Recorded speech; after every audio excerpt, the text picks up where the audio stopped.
ਲੋਕ ਕਹਿੰਦੇ ਸਾਡੀ ਜ਼ਿੰਦਗੀ 'ਚ ਸਕੂਨ ਨਹੀਂ ਆਇਆ, ਜਿਨ੍ਹਾਂ ਨੂੰ ਛੱਡ ਕੇ ਇੱਥੇ ਪਿੱਛੇ ਗਏ ਆ। ਔਰ ਉਹ ਲੋਕ ਜਿਹੜੇ ਲੋਕ ਇੱਥੇ ਕਦੇ ਜ਼ਿੰਦਗੀ 'ਚ ਸੁੱਖ ਕਿਉਂ ਨਹੀਂ ਆਉਂਦਾ? ਕਿਉਂਕਿ ਅਸੀਂ ਕਿਤੇ ਨਾ ਕਿਤੇ ਉਹ ਚੀਜ਼ ਬੀਜ ਕੇ ਬਹਿ ਗਏ। ਜਿਨ੍ਹਾਂ ਲੋਕਾਂ ਨੇ ਕੈਨੇਡਾ ਭੇਜੀਆਂ ਸੀ ਨਾ ਮਾਵਾਂ, ਜਿਨ੍ਹਾਂ ਦੀਆਂ ਮਾਵਾਂ ਉੱਥੇ ਗਈਆਂ, ਤੇ ਜਿਹੜੇ ਉਹਨਾਂ ਤੋਂ ਆਸ ਰੱਖਦੇ ਵੀ ਬੇਬੇ ਤੈਨੂੰ ਜ਼ਿਆਦਾ ਅਕਲ ਆ, ਤੈਨੂੰ ਸਮਝ ਨਹੀਂ ਕਿ ਕੀ ਬੋਲਦਾ। ਬਜ਼ੁਰਗ ਨੂੰ ਜਿਹੜੇ ਬੰਦੇ ਕਹਿੰਦੇ ਤੈਨੂੰ ਜ਼ਿਆਦਾ ਮੱਤ। ਜਨਾਨੀਆਂ ਤੋਂ ਇਹੋ ਜਿਹੀਆਂ ਗੱਲਾਂ ਸੁਣੀਆਂ, ਇਹ ਮੇਰੇ ਨਾਲੋਂ ਜ਼ਿਆਦਾ ਜੀ ਆਪਦੀ ਮਾਂ ਦਾ ਖਿਆਲ ਰੱਖਦਾ। ਸਾਡੇ ਘਰਾਂ 'ਚ ਦਿੱਕਤ ਹੀ ਇਹੀ ਹੈ ਜੀ। ਹੋਰ ਖਿਆਲ ਰੱਖਣਾ ਕਿਹਨੇ ਸੀਗਾ? ਜਿਹੜਾ ਬਾਪੂ ਛੱਡ ਗਿਆ ਮੇਰੇ ਆਸਰੇ ਨਾਲ ਮੇਰੀ ਮਾਂ ਨੂੰ, ਉਹ ਖਿਆਲ ਕਿਹਨੇ ਰੱਖਣਾ ਸੀਗਾ? ਜਿਹੜੇ ਬਾਪ ਨੇ ਮਾਂ ਨੂੰ ਲੜ ਲਾਤਾ ਵੀ ਤੂੰ ਜੰਮਿਆ, ਤੇ ਜੇ ਕੁੱਖ ਤੋਂ ਜੰਮਿਆ ਨਹੀਂ ਸਾਥ ਦਊਗਾ ਤੇ ਫਿਰ ਸਾਥ ਦੇਣਾ ਕਿਹਨੇ? ਇਹ ਆਸ਼ਰਮ ਦੀ ਆਪਾਂ ਗੱਲ ਕਰਦੇ ਹਾਂ, ਜਦੋਂ ਇਹਨਾਂ ਆਸ਼ਰਮਾਂ ਦੀ ਆਪਾਂ ਗੱਲ ਕਰਦੇ ਹਾਂ ਤੇ ਮੈਨੂੰ ਫੀਲ ਹੁੰਦਾ ਹੈ, ਮੈਨੂੰ ਅਕਸਰ ਇਹ ਲੱਗਦਾ ਹੈ ਕਿ ਅਸੀਂ ਬੜੇ ਬੇਭਾਗੇ ਲੋਕ ਹਾਂ। ਅਸੀਂ ਬਹੁਤ ਉੱਚੀਆਂ ਗੱਲਾਂ ਕਰਦੇ ਹਾਂ, ਬਹੁਤ ਪੱਧਰ ਦੀਆਂ ਗੱਲਾਂ ਕਰਦੇ ਹਾਂ, ਪਰ ਜਦੋਂ ਹਾਲਾਤ ਇਹ ਬਣਦੇ ਨੇ ਕਿ ਸਾਡੀਆਂ ਮਾਵਾਂ ਜਿਨ੍ਹਾਂ ਨੇ ਆਪਣੀਆਂ ਛਾਤੀਆਂ ਝੰਗਾ ਕੇ ਸਾਨੂੰ ਜਵਾਨ ਕੀਤਾ ਹੁੰਦਾ, ਜਦੋਂ ਅਸੀਂ ਉਹਨਾਂ ਨੂੰ ਭੁੱਲਦੇ ਹਾਂ ਤੇ ਫਿਰ ਪਰਮਾਤਮਾ ਦਾ ਕਹਿਰ ਉਸ ਕੌਮ ਤੇ ਆਉਣਾ ਤਾਂ ਲਾਜ਼ਮੀ ਹੈ ਨਾ ਜੀ। ਫਿਰ ਜਿਨ੍ਹਾਂ ਲੋਕਾਂ ਨੇ ਅੱਜ 60 ਸਾਲ ਦੇ 70 ਸਾਲ ਦੇ ਬਜ਼ੁਰਗ ਘਰੋਂ ਕੱਢੇ ਆ ਨਾ, ਤੇ ਉਹਨਾਂ ਦਾ ਤਿਰਸਕਾਰ ਕੀਤਾ, ਘਰੋਂ ਤੂੜੀ ਵਾਲੇ 'ਚ ਮੰਜਾ ਡਾਹਤਾ, ਕਿਤੇ ਹੋਰ ਬਿਠਾਤਾ, ਉਹ ਤਾਂ ਸਹਿ ਗਏ ਕਿਉਂਕਿ 7 6 ਭਰਾਵਾਂ 'ਚ ਰਹੇ ਜੀ। ਬੜੇ ਵੱਡੇ ਹੌਸਲੇ ਵਾਲੇ ਸੀਗੀਆਂ ਸਾਡੀਆਂ ਮਾਵਾਂ ਦਾਦੀਆਂ। ਤੁਸੀਂ ਜੰਮੀਆਂ ਕੱਲੀਆਂ, ਨਾ ਤੁਹਾਡੇ ਨਾਲ ਭੈਣ ਆ, ਨਾ ਤਾਂ ਮਾਸੀ ਆ, ਤੇ ਨਾ ਚਾਚਾ, ਤੇ ਤੁਹਾਡੇ ਤੋਂ ਸਹਿਣ ਨਹੀਂ ਹੋਣੇ ਜਦੋਂ ਤੁਸੀਂ ਫਿਰ ਦੁੱਖ ਕਿਹਦੇ ਨਾਲ ਵੰਡਾਉਣੇ? ਬਹੁਤ ਜ਼ਿਆਦਾ ਲੋਕ ਜਿਹੜੀ ਗਿਣਤੀ ਦੇ ਵਿੱਚ ਤੁਹਾਡੇ ਕੋਲ ਇੱਥੇ ਆਉਂਦੇ ਨੇ, ਤੁਸੀਂ ਉਹਨਾਂ ਦੀ ਮਾਨਸਿਕ ਜਿਹੜੀ ਪ੍ਰਵਿਰਤੀ ਹੈਗੀ ਹੈ, ਮਾਨਸਿਕ ਸਥਿਤੀ ਹੈਗੀ ਹੈ, ਉਹਦਾ ਜਾਇਜ਼ਾ ਲੈਂਦੇ ਹੋ। ਤੇ ਉਹਦਾ ਜਾਇਜ਼ਾ ਲੈ ਕੇ ਤੁਸੀਂ ਉਹਨਾਂ ਨੂੰ ਖਾਲੀ ਹੱਥ ਬਿਨਾਂ ਦਵਾਈ ਤੋਂ ਤੋਰ ਦਿੰਦੇ ਹੋ। ਉਹ ਕੀ ਫਾਰਮੂਲਾ ਹੈ? ਜਿਹੜੇ ਪੇਸ਼ੈਂਟ ਸਾਡੇ ਕੋਲ ਆਉਂਦੇ ਆ ਨਾ, ਮਾਨਸਿਕ ਰੋਗੀ ਜਿਹੜੇ ਲੋਕ ਨੇ, ਉਹਨਾਂ ਲਈ ਅਸੀਂ ਇੱਕ ਅਲੱਗ ਕਲੀਨਿਕ ਬਣਾਇਆ ਜਿੱਥੇ ਅਸੀਂ ਸਪੈਸ਼ਲ ਲੋਕਾਂ ਦੀ ਗ੍ਰਸਤੀ ਨੂੰ ਸੁਧਾਰਨ ਦੀ ਕੋਸ਼ਿਸ਼ ਕਰਦੇ ਹਾਂ। ਜਿਹੜੇ ਬੋਲ ਨੇ ਉਹ ਇਸ ਹੱਦ ਤੱਕ ਚਲੇ ਜਾਂਦੇ ਨੇ ਕਈ ਵਾਰ, ਚਾਹੇ ਉਹ ਮਰਦ ਹੋਵੇ ਜਾਂ ਔਰਤ ਹੋਵੇ ਜਾਂ ਭੈਣ ਭਰਾ ਹੋਣ, ਕਿ ਉਹਨਾਂ ਨੂੰ ਪਾਗਲਖਾਨੇ ਤੱਕ ਪਹੁੰਚਦਾ ਕਰ ਦਿੰਦੇ ਨੇ। ਔਰ ਇਹੋ ਜਿਹੇ ਕੇਸ ਮੈਂ ਦੇਖੇ ਆ ਹਸਬੈਂਡ ਵਾਈਫ 'ਚ। ਮੈਂ ਜੀ ਘਰੇ ਬੈਠੀ ਤੇ ਮੇਰੇ ਹਸਬੈਂਡ ਜਦੋਂ ਵੀ ਘਰੇ ਆਉਂਦੇ ਆ, ਆਉਣ ਸਾਰ ਆਪਣੀ ਮਾਤਾ ਨੂੰ ਪਹਿਲਾਂ ਪੁੱਛਦੇ ਆ, ਬੀਬੀ ਤੂੰ ਠੀਕ ਆ, ਤੇਰੀ ਸਿਹਤ ਠੀਕ ਆ? ਕੀ ਗੱਲ ਮੈਂ ਕਿਸੇ ਦੀ ਕੁੜੀ ਨਹੀਂ ਗੀ? ਇਹ ਛੋਟਾ ਜਿਹਾ ਸ਼ਬਦ ਘਰ ਵਾਲੀ ਦੇ ਦਿਮਾਗ 'ਚ ਲਿਖਿਆ ਗਿਆ, ਦੂਰੀਆਂ ਵੱਧ ਗਈਆਂ। ਅੱਜ ਤਾਂ ਅਸੀਂ ਸਕੇ ਭਰਾ ਬਣਾ ਕੇ ਛੁਰੇ ਮਾਰਦੇ ਆ। ਮੈਨੂੰ ਦਿਖਾਊਗਾ ਕਿਹੜੇ ਨੂੰ ਇਹੋ ਜਿਹੇ ਮਿੱਤਰ ਲੱਭ ਕੇ ਜਿਹਨੂੰ ਅਸੀਂ ਕਹਿੰਦੇ ਵੀ ਰਾਤ ਨੂੰ ਯਾਰ ਮੈਂ ਘਰੇ ਹੈ ਨਹੀਂ, ਜਾ ਕੇ ਮੇਰੇ ਘਰੇ ਸੌਂ ਜਾ। ਸ਼ਬਦ ਤਾਂ ਬੋਲੇ ਜਾਣਗੇ ਪਰ ਇਹ ਸ਼ਬਦ ਚੁਗੇ ਨਹੀਂ ਜਾਣੇ। ਵੀ ਜਦੋਂ ਗ੍ਰੰਥ ਸੜਕਾਂ ਦੇ ਕਿਨਾਰਿਆਂ ਤੇ ਵਿਕਣ ਤੇ ਜੁੱਤੀਆਂ ਸ਼ੋਰੂਮ 'ਚ ਮਿਲਣ, ਉਦੋਂ ਲੋਕਾਂ ਨੂੰ ਜੁੱਤੀਆਂ ਦੀ ਲੋੜ ਆ, ਗ੍ਰੰਥਾਂ ਦੀ ਲੋੜ ਨਹੀਂ। ਅੱਜ ਗਿਆਨ ਸੜਕਾਂ ਦੇ ਕਿਨਾਰੇ ਤੇ ਵਿਕਦਾ। ਸਲਾਮ, ਨਮਸਤੇ, ਸਤਿ ਸ਼੍ਰੀ ਅਕਾਲ। ਹਕੀਕਤ ਟੀਵੀ ਪੰਜਾਬੀ ਦੇਖ ਰਹੇ ਸਾਡੇ ਸਾਰੇ ਦਰਸ਼ਕਾਂ ਦਾ ਸਵਾਗਤ। ਮੈਂ ਹਾਂ ਕਾਸਿਫ ਫਾਰੂਕੀ। ਅੱਜ ਤੁਹਾਡੀ ਮੁਲਾਕਾਤ ਇੱਕ ਵਾਰ ਫੇਰ ਵੈਦ ਜਗਦੀਪ ਸਿੰਘ ਜੀ ਹੋਰਾਂ ਨਾਲ ਕਰਵਾ ਰਹੇ ਹਾਂ। ਇਹ ਮੁਲਾਕਾਤ ਬੜੀ ਇੰਪੋਰਟੈਂਟ ਇਸ ਕਰਕੇ ਹੈ ਕਿਉਂਕਿ ਅੱਜ ਉਹ ਮਨੁੱਖੀ ਸਰੀਰ ਨੂੰ ਠੀਕ ਕਰਨ ਦਾ ਬਹੁਤ ਵੱਡੇ ਜਿਹੜੇ ਨੁਸਖੇ ਨੇ ਉਹ ਦੱਸਣ ਵਾਲੇ ਨੇ, ਬਿਨਾਂ ਦਵਾਈ ਤੋਂ। ਕੋਈ ਦਵਾਈ ਨਹੀਂ ਇਹਨਾਂ ਦੇ ਵਿੱਚ ਉਹਨਾਂ ਨੇ ਦੱਸਣੀ, ਉਹ ਸਿਰਫ ਫਾਰਮੂਲੇ ਦੱਸਣੇ ਨੇ ਜਿਹੜੇ ਅਸੀਂ ਰੋਜ਼ਮर्रा ਦੀ ਜ਼ਿੰਦਗੀ ਦੇ ਵਿੱਚ ਜੇਕਰ ਆਪਣੇ ਆਪ ਦੇ ਉੱਤੇ ਅਪਲਾਈ ਕਰਦੇ ਹਾਂ ਤਾਂ ਉਹਦੇ ਨਤੀਜੇ ਜਿਹੜੇ ਉਹ ਹੈਰਾਨ ਕਰ ਦੇਣ ਵਾਲੇ ਨੇ। ਸੋ ਇਸ ਵੀਡੀਓ ਨੂੰ ਤੁਸੀਂ ਅੰਤ ਤੱਕ ਦੇਖਿਓ। ਬਹੁਤ ਜਿਹੜੀਆਂ ਕੰਮ ਦੀਆਂ ਗੱਲਾਂ ਸਾਡੇ ਸਮਾਜ ਵਾਸਤੇ, ਸਾਡੇ ਸਰੀਰ ਵਾਸਤੇ ਜਿਹੜੀਆਂ ਉਹ ਹੋਣ ਵਾਲੀਆਂ ਨੇ। ਤੁਸੀਂ ਹੈਰਾਨ ਹੁੰਦੇ ਹੋਵੋਗੇ ਕਿ ਭਲਾ ਬਿਨਾਂ ਦਵਾਈ ਤੋਂ ਕਿਵੇਂ ਠੀਕ ਹੋ ਸਕਦਾ ਬੰਦਾ, ਬਿਨਾਂ ਮੈਡੀਸਨ ਤੋਂ ਕਿਵੇਂ ਕੋਈ ਠੀਕ ਹੋ ਸਕਦਾ। ਪਰ ਬਹੁਤ ਜ਼ਿਆਦਾ ਰੋਗੀ ਇੱਦਾਂ ਦੇ ਨੇ ਕਿ ਜਿਨ੍ਹਾਂ ਨੂੰ ਕੋਈ ਦਵਾਈ ਦੀ ਲੋੜ ਨਹੀਂ ਹੁੰਦੀ। ਪਹਿਲਾਂ ਸਵਾਗਤ ਕਰ ਲੈਂਦੇ ਹਾਂ ਵੈਦ ਜੀ ਦਾ ਹਮੇਸ਼ਾ ਵਾਂਗ।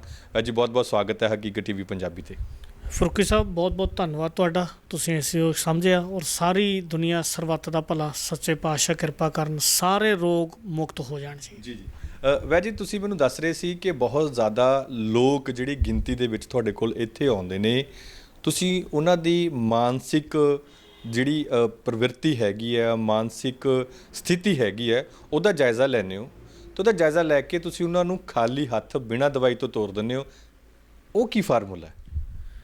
ਫਰੂਕੀ ਸਾਹਿਬ, ਲੋਕ ਨਾ ਜੀ 90% ਤੋਂ ਜ਼ਿਆਦਾ ਲੋਕ ਨਾਸਤਿਕ ਵਾਲੇ ਪਾਸੇ ਨੂੰ ਹੋ ਗਏ ਔਰ ਲੋਕਾਂ ਦੀ ਜਿਹੜੀ ਪ੍ਰਵਿਰਤੀ ਛੋਟੀ ਹੈ। ਲੋਕ ਇੱਥੇ ਲਿਆ ਕੇ ਪਰਮਾਤਮਾ ਦੇ ਕੋਲੇ ਖੜ ਗਏ ਆਪ ਕਿ ਸੱਚਿਆ ਪਾਤਸ਼ਾਹ ਜੇ ਤੂੰ ਮੇਰਾ ਆਹ ਕੰਮ ਨਾ ਕੀਤਾ ਤੇ ਫਿਰ ਤੂੰ ਹੈ ਨਹੀਂ ਗਾ। ਪਰਮਾਤਮਾ ਨੂੰ ਸ਼ਰਤਾਂ ਤੇ ਕੰਡੀਸ਼ਨਾਂ ਦੇ ਨਾਲ ਨਹੀਂ ਮੰਨਿਆ ਜਾ ਸਕਦਾ। ਜਿਹੜੇ ਲੋਕ ਕੰਡੀਸ਼ਨ ਰੱਖ ਕੇ ਰੱਬ ਨੂੰ ਮੰਨਦੇ ਆ ਉਹ ਬੰਦੇ ਕਦੇ ਵੀ ਪਰਮਾਤਮਾ ਦੇ ਨੇੜੇ ਨਹੀਂ ਜਾ ਸਕਦੇ। ਅੱਜ ਸਾਡੇ ਕੋਲੇ ਅਨਕੰਡੀਸ਼ਨਲ ਲਵ ਜੇ ਕਿਤੋਂ ਮਿਲਣਾ ਹੈ ਤਾਂ ਉਹ ਇਕੱਲਾ ਪਰਮਾਤਮਾ ਤੋਂ ਮਿਲਣਾ ਹੈ। ਬਾਕੀ ਸਾਰੀਆਂ ਥਾਵਾਂ 'ਤੇ ਕੰਡੀਸ਼ਨ ਹੈ। ਬਾਪੂ ਕਹੀ ਜਾਂਦਾ ਜੇ 10ਵੀਂ 'ਚੋਂ ਇੰਨੇ ਨੰਬਰ ਆਉਣਗੇ ਤਾਂ ਮੋਟਰਸਾਈਕਲ ਲੈ ਦੂੰ, ਨਹੀਂ ਤਾਂ ਨਹੀਂ ਲੈ ਕੇ ਦੇਣਾ। ਘਰ ਵਾਲੀ ਕਹਿੰਦੀ ਤੁਸੀਂ ਮੈਨੂੰ ਪਿਆਰ ਕਰਦੇ ਹੋ, ਜੇ ਪਿਆਰ ਕਰਦੇ ਹੋ ਤਾਂ ਸੋਨੇ ਦਾ ਸੈੱਟ ਲੈ ਦਿਓ, ਜੇ ਨਹੀਂ ਕਰਦੇ ਸਾਡੇ ਛੋਟੇ ਛੋਟੀਆਂ ਕੰਡੀਸ਼ਨਾਂ ਲਾ ਕੇ ਅਸੀਂ ਉਸ ਪਰਮਾਤਮਾ ਦੇ ਨਾਲ ਤੁਲਨਾ ਕਰਨੀ ਸ਼ੁਰੂ ਕਰਤੀ। ਲੇਕਿਨ ਜੇ ਪਰਮਾਤਮਾ ਤੁਹਾਨੂੰ ਜਿਹੜਾ ਕੁਛ ਦੇ ਰਿਹਾ ਅਨਕੰਡੀਸ਼ਨਲ ਲਵ, ਤੁਹਾਨੂੰ ਅੱਖਾਂ ਦਿੱਤੀਆਂ ਕੀ ਚਕਾਇਆ। ਉਹਨੀ ਅਕਸਰ ਕਹਿੰਦੇ ਨੇ ਜੀ ਵੈਦ ਜੀ ਕਿ ਉਹ ਚੀਜ਼ ਦੱਸੋ। ਮੈਂ ਇੱਕ ਵਾਰ ਸੁਣ ਰਿਹਾ ਸੀ, ਬੜੇ ਚੰਗੇ ਗਿਆਨੀ ਤੋਂ ਸੁਣ ਰਿਹਾ ਸੀ, ਉਹਨਾਂ ਨੇ ਸਵਾਲ ਕੀਤਾ ਕਿ ਉਹ ਚੀਜ਼ ਦੱਸੋ ਜਿਹੜੀ ਬਾਹਰ ਮੁਫਤ ਦੇ ਵਿੱਚ ਮਿਲਦੀ ਹੈ ਤੇ ਹਸਪਤਾਲਾਂ ਦੇ ਵਿੱਚ ਜੇਕਰ ਤੁਸੀਂ ਪਹੁੰਚ ਜਾਓ ਤਾਂ ਉਹੀ ਚੀਜ਼ ਦੇ ਪੈਸੇ ਲੱਗਣ ਲੱਗ ਜਾਂਦੇ ਨੇ। ਮੈਂ ਇਸ ਸਵਾਲ ਦਾ ਜਵਾਬ ਵੀ ਅਖੀਰ ਦੇ ਵਿੱਚ ਦੇਵਾਂਗਾ, ਵੈਦ ਜੀ ਵੀ ਤੁਹਾਨੂੰ ਇਸ ਚੀਜ਼ ਦਾ ਜਵਾਬ ਦੇਣਗੇ। ਸੋ ਗੱਲਬਾਤ ਨੂੰ ਆਪਾਂ ਅੱਗੇ ਤੁਰਦੇ ਹਾਂ ਜੀ। ਇਸ ਕਰਕੇ ਫਰੂਕੀ ਸਾਹਿਬ ਜਿਹੜੇ ਪੇਸ਼ੈਂਟ ਸਾਡੇ ਕੋਲ ਆਉਂਦੇ ਆ ਨਾ, ਮਾਨਸਿਕ ਰੋਗੀ ਜਿਹੜੇ ਲੋਕ ਨੇ, ਉਹਨਾਂ ਲਈ ਅਸੀਂ ਇੱਕ ਅਲੱਗ ਕਲੀਨਿਕ ਬਣਾਇਆ ਜਿੱਥੇ ਅਸੀਂ ਸਪੈਸ਼ਲ ਲੋਕਾਂ ਦੀ ਗ੍ਰਸਤੀ ਨੂੰ ਸੁਧਾਰਨ ਦੀ ਕੋਸ਼ਿਸ਼ ਕਰਦੇ ਹਾਂ। ਛੋਟੀਆਂ ਛੋਟੀਆਂ ਗੱਲਾਂ ਲੋਕਾਂ ਦੀ ਜੀ ਮਾਫ ਕਰਨਾ ਤੁਹਾਨੂੰ ਮੈਂ ਵਿੱਚੋਂ ਰੋਕ ਰਿਹਾ, ਪਰ ਮੇਰਾ ਪਹਿਲਾ ਸਵਾਲ ਤਾਂ ਇਹ ਹੈ ਕਿ ਜਿਹੜੇ ਲੋਕ ਇਸ ਵੇਲੇ ਵੱਡੀ ਤਾਦਾਦ ਦੇ ਵਿੱਚ ਮਾਨਸਿਕ ਰੋਗੀ ਹੋ ਰਹੇ ਨੇ, ਹਰੇਕ ਨੂੰ ਇਹੀ ਲੱਗੀ ਜਾਂਦਾ ਕਿ ਮੈਂ ਬਗੈਰ ਦਵਾਈ ਤੋਂ ਠੀਕ ਹੀ ਨਹੀਂ ਹੋ ਸਕਦਾ, ਤੇ ਜਦੋਂ ਤੁਹਾਡੇ ਕੋਲ ਪਹੁੰਚਦੇ ਨੇ ਇਹਦੇ ਪਿੱਛੇ ਤੁਸੀਂ ਕਾਰਨ ਲੱਭੇ ਨੇ। ਤੁਸੀਂ ਹੁਣ ਤੱਕ ਸੈਂਕੜੇ ਲੋਕਾਂ ਦੀ ਜਿਹੜੀ ਜ਼ਿੰਦਗੀ ਹੈਗੀ ਆ, ਮਨ ਹੈਗਾ, ਟਟੋਲ ਚੁੱਕੇ, ਤੁਹਾਨੂੰ ਕੀ ਲੱਭਿਆ ਉਹਨਾਂ ਵਿੱਚੋਂ? ਕਿੱਥੇ ਦਿੱਕਤ ਹੈ ਵੈਜ, ਦਿੱਕਤ ਕਿੱਥੇ ਆ ਰਹੀ ਹੈ ਸਾਡੇ ਸਮਾਜ ਦੇ ਵਿੱਚ? ਫਰੂਕੀ ਸਾਹਿਬ ਲੋਕ ਕੰਡੀਸ਼ਨਾਂ ਰੱਖ ਕੇ ਜ਼ਿੰਦਗੀ ਜਿਉਣੀ ਚਾਹੁੰਦੇ ਆ। ਕੰਡੀਸ਼ਨਾਂ ਮਤਲਬ? ਕੰਡੀਸ਼ਨ ਆ ਜੀ, ਮੈਂ ਕੈਨੇਡਾ ਦੇ ਬਹੁਤ ਸਾਰੇ ਲੋਕਾਂ ਨਾਲ ਵਿਚਰਿਆ। ਕੈਨੇਡਾ ਅਮਰੀਕਾ 'ਚ ਬਹੁਤ ਸਾਰੇ ਬੰਦੇ ਮੇਰੇ ਮਿੱਤਰ ਨੇ, ਲਗਭਗ 7-8 ਹਜ਼ਾਰ ਬੰਦਾ ਮੇਰਾ ਉੱਥੇ ਜਿਹੜੇ ਟਰਾਲੇ ਚਲਾਉਂਦੇ ਆ, ਹੁਣ ਤਾਂ ਵੈਸੇ ਵੀ ਬਹੁਤ ਫਾਲੋ ਕਰਦੇ ਨੇ ਜੀ, ਤੇ ਕੰਸਟਰਕਸ਼ਨ ਦਾ ਕੰਮ ਕਰਦੇ ਆ। ਕਈ ਬੰਦਿਆਂ ਨਾਲ ਮੇਰੀ ਗੱਲ ਹੋਈ ਆ, ਉਹ ਕਹਿੰਦੇ ਵੈਸੇ ਸਾਹਿਬ ਜੇ ਸ਼ਨੀਵਾਰ ਨੂੰ ਕੋਸ਼ਿਸ਼ ਕਰੀਦੀ ਆ ਵੀਕਐਂਡ 'ਤੇ ਘਰ ਪਹੁੰਚਣ ਦੀ, ਅਤੇ 5-4 ਘੰਟੇ ਕਿਉਂਕਿ ਲੋਡ ਕਿਸੇ ਦੇ ਉੱਤੇ ਡਿਪੈਂਡ ਹੈ। ਟਰਾਲਾ ਲੈ ਕੇ ਗਏ ਆ, ਰਾਹ 'ਚ ਜਾਮ ਲੱਗ ਗਿਆ, ਰਸਤਾ ਬੜਾ ਦੂਰ ਹੈ, ਚੱਲਿਆ ਬੰਦਾ ਕੈਨੇਡਾ ਤੋਂ ਕੈਲੀਫੋਰਨੀਆ ਪਹੁੰਚਣਾ ਗਾ, ਸਫ਼ਰ ਬੜਾ ਲੰਬਾ ਗਾ। ਇੱਕ ਦਿਨ ਦੀ ਲੇਟ ਦੇ ਨਾਲ ਇੱਕ ਦਿਨ ਪਹਿਲਾਂ ਗੱਲ ਕੁਛ ਹੋਰ ਹੈ, ਅਤੇ ਇੱਕ ਦਿਨ ਦੇ ਲੇਟ ਪਹੁੰਚਣ ਦੇ ਨਾਲ ਗੱਲ ਕੁਛ ਹੋਰ ਹੈ। ਕੰਡੀਸ਼ਨ ਲੱਗ ਗਈ ਹੈ। ਬਹੁਤ ਸਾਰੇ ਬੰਦੇ ਜਿਨ੍ਹਾਂ ਨੇ ਤੁਹਾਡੀ ਖਾਤਰ ਸੈਕਰੀਫਾਈਸ ਕੀਤੇ ਹੈ। ਮੈਂ ਕਦੇ ਬਾਪ ਨੂੰ 5000 ਦੇ ਬੂਟ ਖਰੀਦਦੇ ਨਹੀਂ ਦੇਖਿਆ, ਪਰ ਮੁੰਡੇ ਨੂੰ 25000 ਦੀ ਜੁੱਤੀ ਦਵਾਉਂਦੇ ਦੇਖਿਆ। ਇਹ ਅਨਕੰਡੀਸ਼ਨਲ ਲਵ। ਆਪ ਦੇ ਜਵਾਕ 'ਤੇ ਪੈਸੇ ਇਨਵੈਸਟ ਕਰਦੇ ਦੇਖਿਆ, 20-30 ਲੱਖ ਰੁਪਈਆ, ਜਿਹੜੇ ਜਾ ਕੇ ਅੱਜ ਬਜ਼ੁਰਗ ਰੁਲ ਰਹੇ ਆ। ਇਹ ਅਨਕੰਡੀਸ਼ਨਲ ਲਵ। ਲੋਕ ਕਹਿੰਦੇ ਸਾਡੀ ਜ਼ਿੰਦਗੀ 'ਚ ਸਕੂਨ ਨਹੀਂ ਆਇਆ, ਜਿਨ੍ਹਾਂ ਨੂੰ ਛੱਡ ਕੇ ਇੱਥੇ ਪਿੱਛੇ ਗਏ ਆ। ਔਰ ਉਹ ਲੋਕ ਜਿਹੜੇ ਲੋਕ ਇੱਥੇ ਕਦੇ ਜ਼ਿੰਦਗੀ 'ਚ ਸੁੱਖ ਕਿਉਂ ਨਹੀਂ ਆਉਂਦਾ? ਕਿਉਂਕਿ ਅਸੀਂ ਕਿਤੇ ਨਾ ਕਿਤੇ ਉਹ ਚੀਜ਼ ਬੀਜ ਕੇ ਬਹਿ ਗਏ। ਜਿਨ੍ਹਾਂ ਲੋਕਾਂ ਨੇ ਕੈਨੇਡਾ ਭੇਜੀਆਂ ਸੀ ਨਾ ਮਾਵਾਂ, ਜਿਨ੍ਹਾਂ ਦੀਆਂ ਮਾਵਾਂ ਉੱਥੇ ਗਈਆਂ, ਅਤੇ ਜਿਹੜੇ ਉਹਨਾਂ ਤੋਂ ਆਸ ਰੱਖਦੇ ਵੀ ਬੇਬੇ ਤੈਨੂੰ ਜ਼ਿਆਦਾ ਅਕਲ ਆ, ਤੈਨੂੰ ਸਮਝ ਨਹੀਂ ਕਿ ਕੀ ਬੋਲਦਾ। ਬਜ਼ੁਰਗ ਨੂੰ ਜਿਹੜੇ ਬੰਦੇ ਕਹਿੰਦੇ ਤੈਨੂੰ ਜ਼ਿਆਦਾ ਮੱਤ ਆ। ਮੇਰੇ ਬਹੁਤ ਸਾਰੇ ਰਿਸ਼ਤੇਦਾਰ ਉੱਥੇ ਰਹਿੰਦੇ ਆ, ਜਿਨ੍ਹਾਂ ਨਾਲ ਜਦੋਂ ਗੱਲ ਹੁੰਦੀ ਹੈ ਤਾਂ ਮੈਂ ਕਹਿੰਦਾ ਵੀ ਕੀ ਲੱਗਿਆ ਤੁਹਾਨੂੰ ਇੱਥੇ? ਉਹ ਕਹਿੰਦੇ ਲੱਗਿਆ ਤਾਂ ਕੁਛ ਨਹੀਂ, ਕੰਟਰੀ ਤਾਂ ਬਹੁਤ ਸੋਹਣਾ ਗਾ। ਇਕੱਲੀ ਕੰਟਰੀ ਦੇ ਨਾਲ ਰਿਸ਼ਤੇ ਨਹੀਂ ਬਣਾਏ ਜਾ ਸਕਦੇ। ਇਸ ਕਰਕੇ ਇੱਥੇ ਆ ਕੇ ਗੱਲ ਢੁੱਕਦੀ ਆ ਵੀ ਪਰਮਾਤਮਾ ਤੋਂ ਬਿਨਾਂ ਤੁਸੀਂ ਜਾ ਕੇ ਗੁਰੂ ਗ੍ਰੰਥ ਸਾਹਿਬ ਦੀ ਤਾਬਿਆ 'ਚ ਖੜ੍ਹ ਕੇ ਕਹੋ ਤਾਂ ਸਹੀ, ਉਹ ਚਾਹੇ ਤਾਂ ਸਾਰੇ ਸੰਸਾਰ ਦਾ ਮਾਲਕ ਤੁਹਾਨੂੰ ਬਣਾ ਸਕਦਾ ਹੈ। ਲੇਕਿਨ ਜਿੱਥੇ ਕੰਡੀਸ਼ਨਾਂ ਆ ਕੇ ਜ਼ਿੰਦਗੀ ਲੱਗਦੀ ਹੈ, ਇਸੇ ਕਰਕੇ ਸਾਡੀਆਂ ਗ੍ਰਸਤੀ ਜ਼ਿੰਦਗੀ ਖਰਾਬ ਹੋ ਰਹੀ ਹੈ। ਪਹਿਲੇ ਦਿਨ ਜਿੱਦਾਂ ਅਸੀਂ ਘਰ ਵਾਲੇ ਨਾਲ ਵਿਆਹ ਕਰਾਇਆ ਉੱਦਾਂ ਤਾਂ ਬਹੁਤ ਚੰਗਾ ਸੀਗਾ। ਇੰਨੀ ਜਲਦੀ ਇਸੇ ਉਮਰ 'ਚ ਨਿਰਣੇ ਬਦਲ ਗਿਆ ਕਿ 10 ਸਾਲਾਂ ਦੇ ਵਿੱਚ ਹੀ ਸਾਨੂੰ ਐਂ ਲੱਗੀ ਜਾਂਦਾ ਗਾ ਜੀ ਇਹ ਤਾਂ ਕਿਹੋ ਜਿਹਾ ਬੰਦਾ ਵਿਆਹ ਲਿਆ ਜੀ। ਜਿਹੜੀ ਘਰ ਵਾਲੀ ਨਾਲ ਵੀਜ਼ਾ ਲਵਾ ਕੇ ਉੱਥੇ ਗਏ ਸੀਗੇ, ਘਰ ਵਾਲੀ ਸਾਰੇ ਪਰਿਵਾਰ ਨੂੰ ਲਗਾਈ ਆ। 5-7 ਸਾਲ 10 ਸਾਲ 'ਚ ਹੀ ਅਸੀਂ ਇਹ ਗੱਲ ਨੂੰ ਵਾਚ ਲਿਆ ਯਾਰ ਵੀ ਇਹਦੇ ਨਾਲ ਆ ਕੇ ਤਾਂ ਇਹੋ ਜਿਹੇ ਫਸੇ ਆ, ਪਰ ਜਦੋਂ ਜਾਣਾ ਸੀ ਉਦੋਂ ਗੱਲ ਹੋਰ ਸੀ, ਅੱਜ ਪਹੁੰਚ ਕੇ ਗੱਲ ਹੋਰ ਹੈ। ਜਿੱਥੇ ਪਹਿਲੇ ਦਿਨ ਮੋਟਰਸਾਈਕਲ ਲਿਆਂਦਾ ਉਹਦੇ ਕੱਪੜਾ ਮੜਗਾੜਾਂ 'ਤੇ ਵੱਜੀ ਜਾਂਦਾ, ਟਾਇਰਾਂ ਦੇ ਉੱਤੇ ਵੱਜੀ ਜਾਂਦਾ ਗਾ, ਅਤੇ 1 ਮਹੀਨੇ ਬਾਅਦ ਮਿੱਟੀ ਨਾਲ ਲਿਬੜਿਆ ਮੋਟਰਸਾਈਕਲ ਖੜ੍ਹਾ, ਕਿਉਂਕਿ ਸਾਡੀ ਆਦਤ ਭੁੱਲਣ ਦੀ ਹੈ। ਸਾਨੂੰ ਸਤਿਗੁਰੂ ਸਮਝਾਉਂਦੇ ਆ ਵੀ ਭੁੱਲਣ ਦੇ ਨਾਲ ਤੁਸੀਂ ਕਰਤਾਰ ਨੂੰ ਵੀ ਭੁੱਲ ਗਏ, ਪਰ ਉਹ ਕਰਤਾਰ ਤੁਹਾਨੂੰ ਕਦੇ ਨਹੀਂ ਭੁੱਲ ਸਕਦਾ ਜਿਹਨੇ ਤੁਹਾਨੂੰ ਦਾਤਾਂ ਦਿੱਤੀਆਂ। ਜਿਨ੍ਹਾਂ ਲੋਕਾਂ ਨੂੰ ਉਹ ਚੀਜ਼ਾਂ ਯਾਦ ਨੇ, ਉਹ ਚੀਜ਼ਾਂ ਕਿਤੇ ਦੀਆਂ ਕਿਤੇ ਹੋਰ ਪਹੁੰਚ ਗਈਆਂ। ਸਾਡੇ ਲੋਕ ਆਪਦੀ ਗ੍ਰਸਤੀ ਜ਼ਿੰਦਗੀ ਦੇ ਵਿੱਚ ਇੰਨੇ ਸ਼ਬਦ ਬੋਲ ਬਹਿੰਦੇ ਆ, ਉਹ ਫਿਰ ਬੋਲ ਰੜਕਦੇ ਆ। ਕਬੀਰ ਸਾਹਿਬ ਦਾ ਇੱਕ ਦੋਹਰਾ ਹੈ, ਲੋਕ ਕਹਿੰਦੇ ਜੀ ਕੋਈ ਵੀ ਸ਼ਬਦ ਬੋਲ ਦੋ ਭੁੱਲ ਜਾਓ। ਆਪਾਂ ਕਹਿ ਦਿੰਦੇ ਹਾਂ ਅਣਜਾਣੇ 'ਚ ਗਲਤੀ ਹੋ ਗਈ ਜੀ, ਰਾਤ ਮੈਂ ਕੋਈ ਗੱਲਾਂ ਕਹਿਤੀਆਂ ਅਸੀਂ ਸਵੇਰ ਨੂੰ ਭੁੱਲ ਜਾਂਦੇ ਹਾਂ। ਮੈਂ ਹਿੰਦੂ ਸ਼ਬਦ ਦਾ ਇੱਕ ਦੋਹਰਾ ਪੜ੍ਹਿਆ ਭਗਤ ਕਬੀਰ ਨੂੰ, ਜਦੋਂ ਮੈਂ ਹਿੰਦੀ 'ਚ ਪੜ੍ਹਿਆ, ਰਸਰੀ ਆਵਤ ਜਾਤ ਹੈ ਅਤੇ ਸਲਪੇ ਪਰੇ ਨਿਸ਼ਾਨ। ਭਗਤ ਕਬੀਰ ਕਹਿੰਦੇ ਵੀ ਤੂੰ ਦਿਲ ਦੀ ਗੱਲ ਕਹਿਣਾ, ਉੱਤੇ ਨਿਸ਼ਾਨ ਨਹੀਂ ਪੈਂਦੇ। ਰੱਸੀ ਖੂਹ ਦੇ ਉੱਤੇ ਲਟਕਾਈ ਹੋਈ ਹੈ ਅਤੇ ਖੂਹ ਦੀ ਜਿਹੜੀ ਸਾਰੀ ਬਾਉਂਡਰੀ ਆ ਉਹ ਕੀਤੀ ਹੋਈ ਹੈ ਸੀਮੈਂਟ ਦੀ, ਅਤੇ ਰੱਸੀ ਨੂੰ ਖੂਹ ਦੇ ਵਿੱਚੋਂ ਪਾਣੀ ਦਾ ਡੋਲ ਕੱਢ ਰਿਹਾ, ਅਤੇ ਜਿੱਥੋਂ ਰੱਸੀ ਖਿੱਚਦਾ ਗਾ ਨਿਸ਼ਾਨ ਤਾਂ ਉੱਤੇ ਪੈਣ ਲੱਗ ਜਾਂਦਾ, ਉਹ ਵਾਢਾ ਪੈ ਜਾਂਦਾ, ਕੱਟ ਪੈ ਜਾਂਦਾ ਉਹਦੇ ਅੰਦਰ। ਅਤੇ ਤੂੰ ਇੰਨੇ ਨਾਜ਼ੁਕ ਦਿਲ ਦੀ ਗੱਲ ਕਰਦਾ, ਤੇਰੇ ਬੋਲੇ ਹੋਏ ਸ਼ਬਦ ਸਾਰੀ ਜ਼ਿੰਦਗੀ ਰੜਕਦੇ ਆ ਲੋਕਾਂ 'ਤੇ।